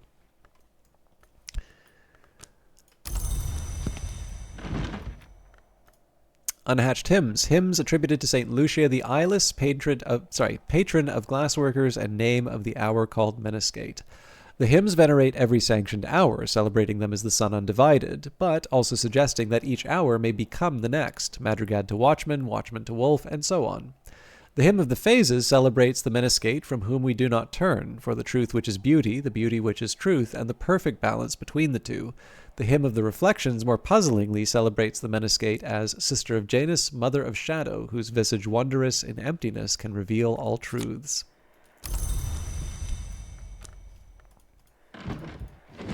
And Traveling at Night Volume 2, the annotated dream journals of Christopher Allopoli, sometimes called the only readable occultist. Literate, entertaining, bewildering. There's an extensive discussion on the comparison between Allopoli's own dreams and those of the Emperor Elagabalus, who Allopoli regards as a dupe or avatar of the sun in rags. The white is west of the world, Allopoli remarks, and winter does not wait forever. Elagabalus found his way to the White Door at last, thankfully. Speech can't pass the White Door, and honestly, Elagabalus never had anything very interesting to say. I tried to follow in his footsteps, but I never learnt enough of the White. I suppose I'm thankful for that too, but here's what I do know. Okay, so we're going to have to wait this out for the last couple of steps. Trist is going to feed one of the chickens. I do have a spare whisk left over, and I actually don't have a very good idea of how I'm going to use it. I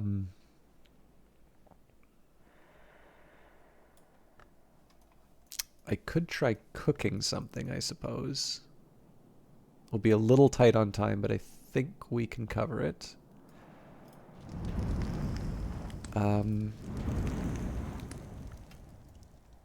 Oh, I can make a meringue. Unless I used up all my eggs, but I don't think I did. Yeah, there's one sitting there.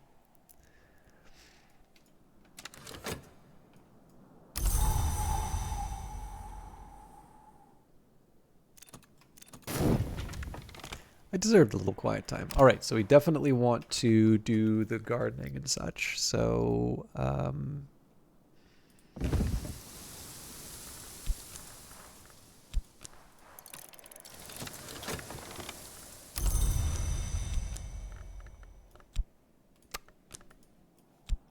I almost blew it, but the whisk will see me through. Another fruit plucked from knowledge's tree. All right, so the Trist is the last one. Trist will be used to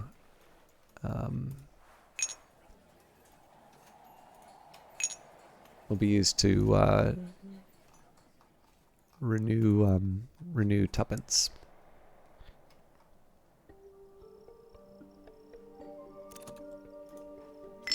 Better now. This will just turn into money. It's not the worst way of doing it.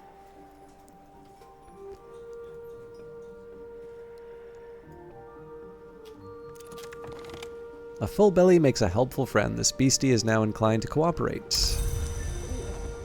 Alright, so we have pleading tuppence. Cluck, cluck. More grapes. Satisfy this creature's appetite. Food will make a hungry beast or a wild one cooperative.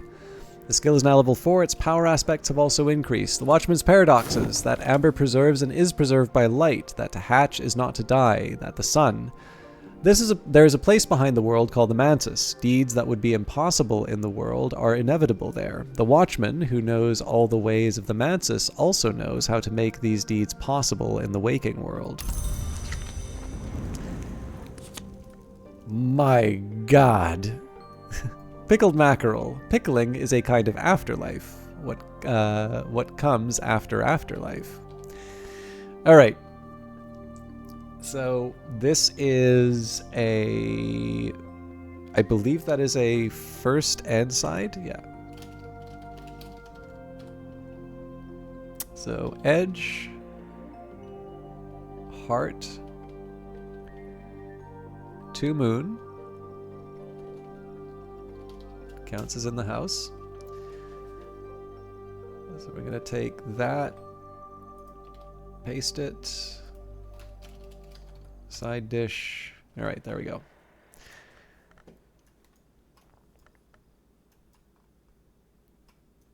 This just looks wrong.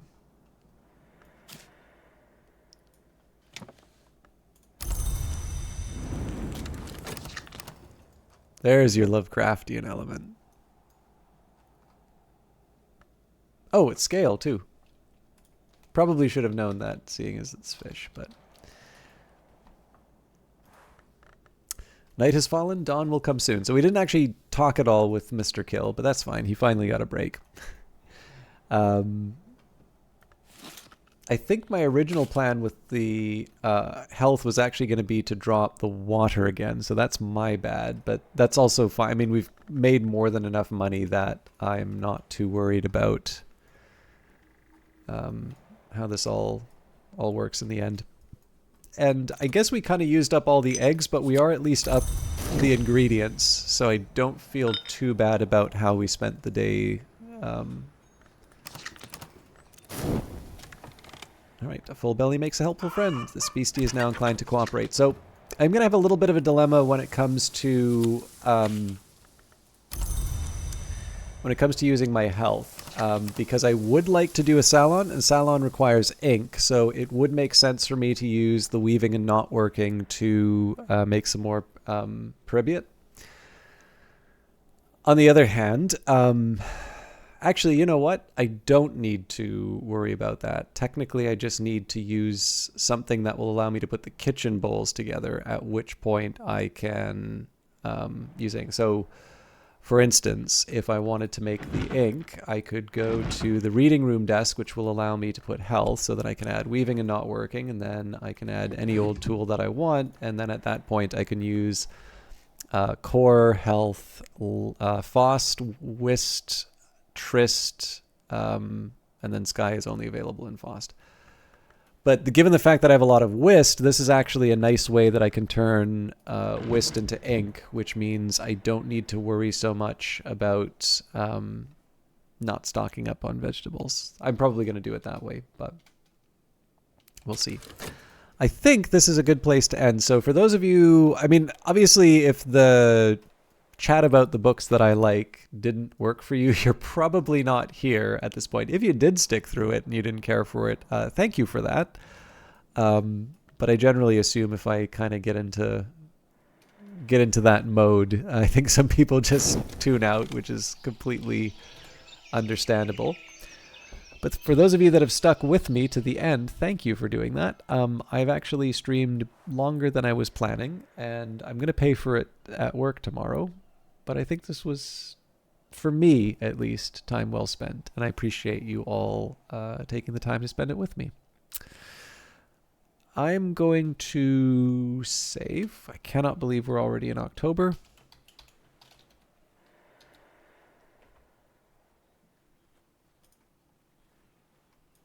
And then as far as the rest of the stream, so I'll talk about streams and I will talk about the YouTube channel.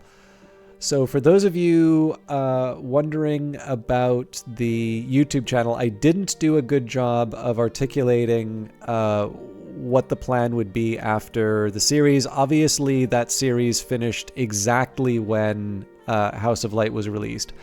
Now, I understand there's a big benefit to me doing that series as soon as possible. I'm probably not going to take as long of a break as I normally would and kind of would like to. But I wanted to at least give myself some runway because, I was doing work travel and then, I had the stream and, there's a lot of stuff going on. So what I think I'm going to do is I'm going to make sure that I have the Steam stream uploaded as soon as I can. So that's going to be 13 hours, and that's going to be the first episode of that. So obviously people can have some time to digest that. And then I will be I'll be adding some more to the series, and they'll be the standard half hours and things like that. As far as the Twitch channel is concerned, I have been doing a lot of House of Light, and I would like to start filing in some games again, but I think because we're so close to release, I'm going to stick with this for a little while. I don't know if I'll stick with... I don't know if I'll mainline Book of Hours until I until I write a history, because I would actually like to take some time to explore the DLC. But yeah, this will definitely be a live stream thing that I do. This will be its own save. There will be a separate save for YouTube. My next stream will be on Friday, and I think we're back to normal Monday, Wednesday, Friday streams. On the third Wednesday of the month, I will be going to the local game dev meetup because I did actually miss last month. So I would like to be able to see everybody and just see what everybody's been working on. I may even have something to share. But other than that, I don't expect any other interruptions to the stream, basically until the next holiday, and I believe that will be in November. I should double check that, but I believe the only interruption to the normal broadcast should be third Wednesday of October. So I'll see some of you on Friday. Otherwise, I hope you all, well, not otherwise, but I hope all of you have a wonderful evening. And as a final act, I got to find somebody to host. There's nobody doing, there's nobody doing Book of Hours, but Prosciutto Fist is doing Frostpunk 2 after a history stream. So we are 100% rating Pro. I have not played Frostpunk 2 yet, and I actually know that Pro got Game Pass so that she could stream this. So I'm really looking forward to this. Prosciutto Fist is a wonderful streamer. I did talk about Oswin Meow as well. They seem to get along very well. Two broadcasters I really like. Definitely worth watching. I hope you all have a wonderful evening. I hope you all, for those of you that are saying that I want to read more, if you have some time tonight, pick a book. Just read a little bit. For those of you that may need to take some time, no judgments, but make sure you give yourself some time. It's good. It'll take a bit to get back into. It's something that I think a lot of people I hear say it is difficult to get back into reading, but it is worth it. And whatever it takes, whether you just give yourself a small time, whether you force yourself, whatever it takes, it is worth doing. There are definitely worse ways you can spend your time, and your time is precious, so treat it well. Read a book. Until then, until the next time, have a lovely evening, and we'll see you in the next one.